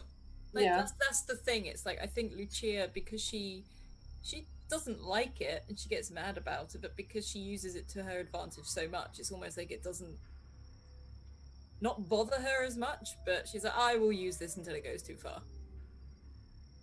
Sort of thing. Should I get rid of all the tension in the music now? Should I do that a little bit? Would that be... Before you do, for a second. Everyone except for Lucia has just lost 6 sanity points after the incident on the stairs. Oh no. Oh god! It's like herding cats. Lucia's like, I'm herding cats. Doesn't that mean we all get a temporary insanity as well? Which you will find out next week. You can see the roll. I did roll that in Roll20. It's legitimately there. Yeah, I saw. Damn. And it's a combination of what happened on the stairs and the telephone. So why don't we go? I'm so glad you chose a track with a telephone in. That's given me so much fun this entire session. Like, yep. I mean, you're welcome, I guess. You can turn the music off now if you like. Okay, cool. Shall we go around and say where we can find each other online and who we Yes. are away from the game? Why don't we start with Anna? What was Eddie's wish? Eddie's wish was to get back to town and to deal with some of the stuff that he's got to deal with, I think. Okay. Is that right, Travis? Yes, Eddie has a lot of unfinished business in town to tackle. I enjoy that none of you wish to survive the cabin. That's very interesting to me. I love the fact that we expected like creatures and monsters to try and kill us, but it ended up being us. I was just about to say that. cool. I was just Or about to say that. me technically, but you know. That was cool. And I appreciate very much that you were all happy to go with narrative decisions over mechanical decisions, because I appreciate that, Anna, that you were willing to say, yeah, I'm temporarily insane right now. Mm-hmm. Because it makes sense to me that you know how your character is feeling better than the dice know how your character is feeling. So yeah, thank you very much to all of you for doing that. And I do apologize that I stopped you from using that 20, Alice, but I thought for the sake of the scene and being fair, it just saves us all having that 20s opposing each other in that moment. So Anna, where can we find you? What do you do? Who are you?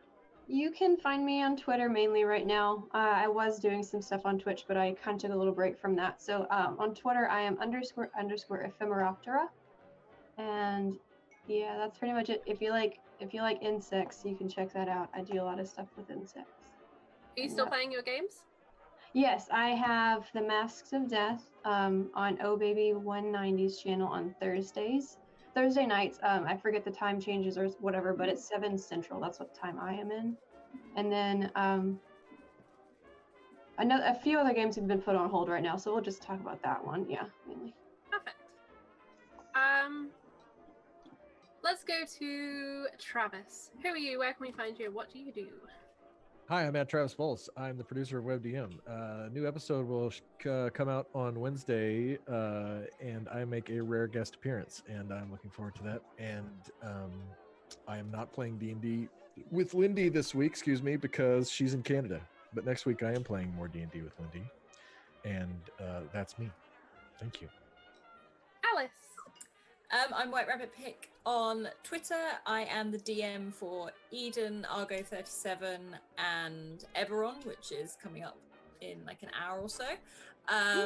So yeah, I run Cypher System, D&D, and Dark Matter. And when I'm not doing that, I am in games. And then when I'm not doing that, I am doing photography. But yeah, awesome stuff. Thank you.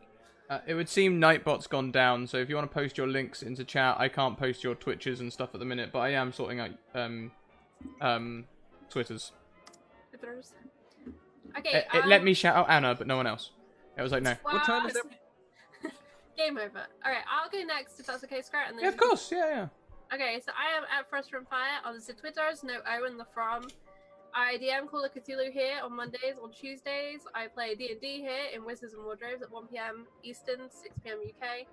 On Wednesdays, I play Warhammer at 4 p.m. Eastern, 9 p.m. UK on Encounter Roleplay. And on Fridays, I do roll-up on Encounter Roleplay where we explore different systems and make characters. And it's a fun, chill time at 5 p.m. Eastern, 10 p.m. UK for about 45 minutes to an hour. We're doing City of Mists week 2. We have Metamancer coming on this week that I'm very excited about. Oh, and on Tuesday, I'm doing a spooky one-shot over on Runaway Robots channel. I can't remember what time that is. I want to say 9 p.m. Eastern. It's late. I remember it's quite late for me. I think I have it on my pinned tweet, though, and that's where you can just find me. It's got all the information on there. I had so much fun this session, and I appreciate this cast and crew so much. And we just get to tell really cool stories together. Yeah. And yes. Yeah. I'm looking forward to next week, and I'm glad we finally got to arrive at the Murder Shack. It's only been 3 weeks hanging in the balance, but we got there. And yeah, I follow up on that as well with like the stuff that we're able to breach and feel comfortable talking about and role playing here. It's refreshing in its own way. So thank you all for that. We do need a raid war cry. I don't think any of my things are gonna work. Do I type them all out? Yeah, I should do. Okay, so first of all, you can find me on Twitter. Here, if you guys want to get into a game, send me a DM on Twitter and I'll start getting you into games. The goal of this channel, the main focus of this channel, is taking players and progressing them into games where they can have fun with people, not necessarily on this channel, but other channels, bigger channels, better channels. I hope to one day get one of you lucky buggers onto something like Critical Role or something and see you fly. That's my do your best to ignore any burts that you do or do not hear is put forward by Potato Hollow. Bit of a mouthful, but we like it. Okay. I think feel free to ignore any bats is a pretty good. Oh, I forgot to say, I meant to round this up. For Wild Magic Surges today, we have one outstanding one, which applies to Helena, which I will cover when that happens. Actually, Helena, what is your hit point count versus your regular count? I believe it's 8 out of 14, or 9 out of 14. Okay, that's fine. Noted. So I'll let you know when that counts. You have 14 HP? Is that low? No, that's fine. No, that's Damn! high. Yeah!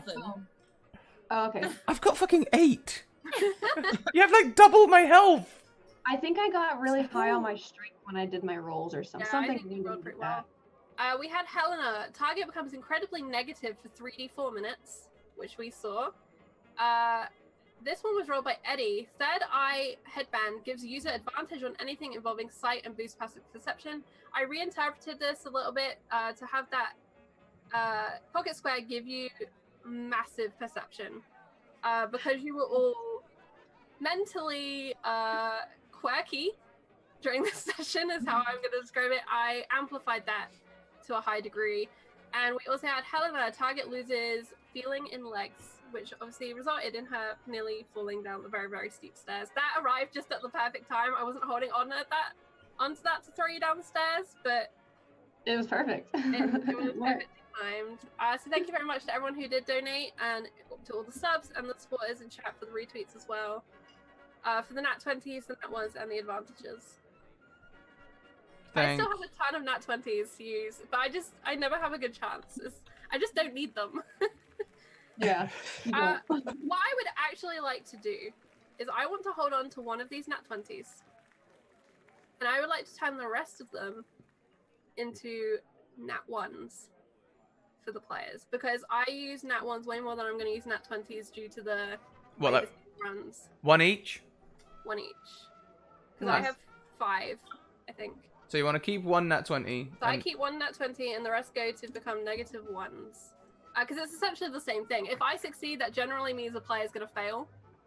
So I'd rather have it as player failures, as we're using a lot more of those rolls than we are me rolling for things. Well, you heard it here first. Charlie is a DM versus the players. Sometimes. Sometimes, yeah. In Call of Cthulhu, at least. No, I'm a DM. I play with the players. My point is I don't roll against the players. That's so I don't need nat 20s. I'm joking. And it equals the same thing. I like the Nergobert in chat. Please don't ignore me, though. Okay, so I've also posted my Discord and YouTube there. You guys can check that out. They're lovely places to be. I'm not going to go through everything. I'll try this one more time for my sponsors. Hey, it's back. Okay, there are our sponsors. Bird and the Storm Publishing.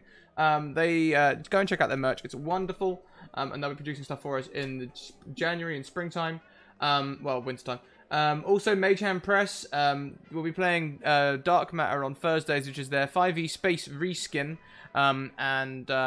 It's a lot of fun, so come and tune in then. And you can check out the 30-page free review and the pre-orders stuff there in those chats. So now that that's working again, I should also be able to do things like selling my Patreon. If you guys are Patreons, then feel free to come and consider donating to us. You can support us for as little as $1. And if you can't, that's okay too, because our articles on there are actually free to read. So you can go and check them out. We're producing articles about TTRPGs every other week. Or 3 times a month, or something like that. Every 10 days. We also have merch. Go and check out the merch. And we don't have a competition at the minute, but we do have a Raid Warcry, which I have consequently since copied and pasted over because... There we go. So there is our Raid Warcry. Raid Warcry. Let's go and see who we're going to give it to.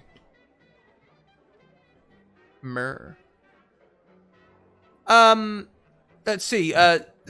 Susie's live at the minute. Fumbles and Fame's live at the minute. Or Madame Gandalf's live at the minute. Let's go and head over. I haven't raided Fumbles and Fame before.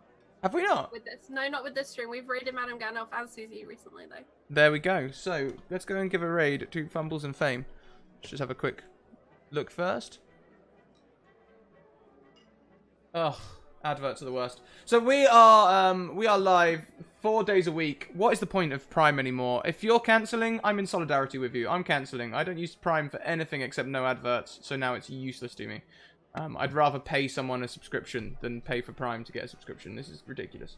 Anyway, rant over. Hot take. Unpopular opinion? Smell that tea. Maybe. So, checking out Fumbles and Fame.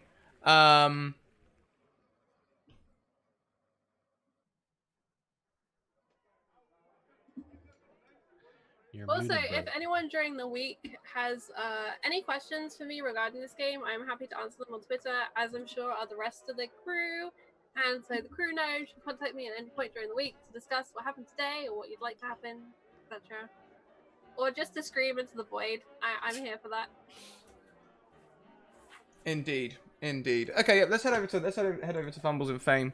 I hesitated because there doesn't look to be a lot of diversity over there at the minute, which is a shame.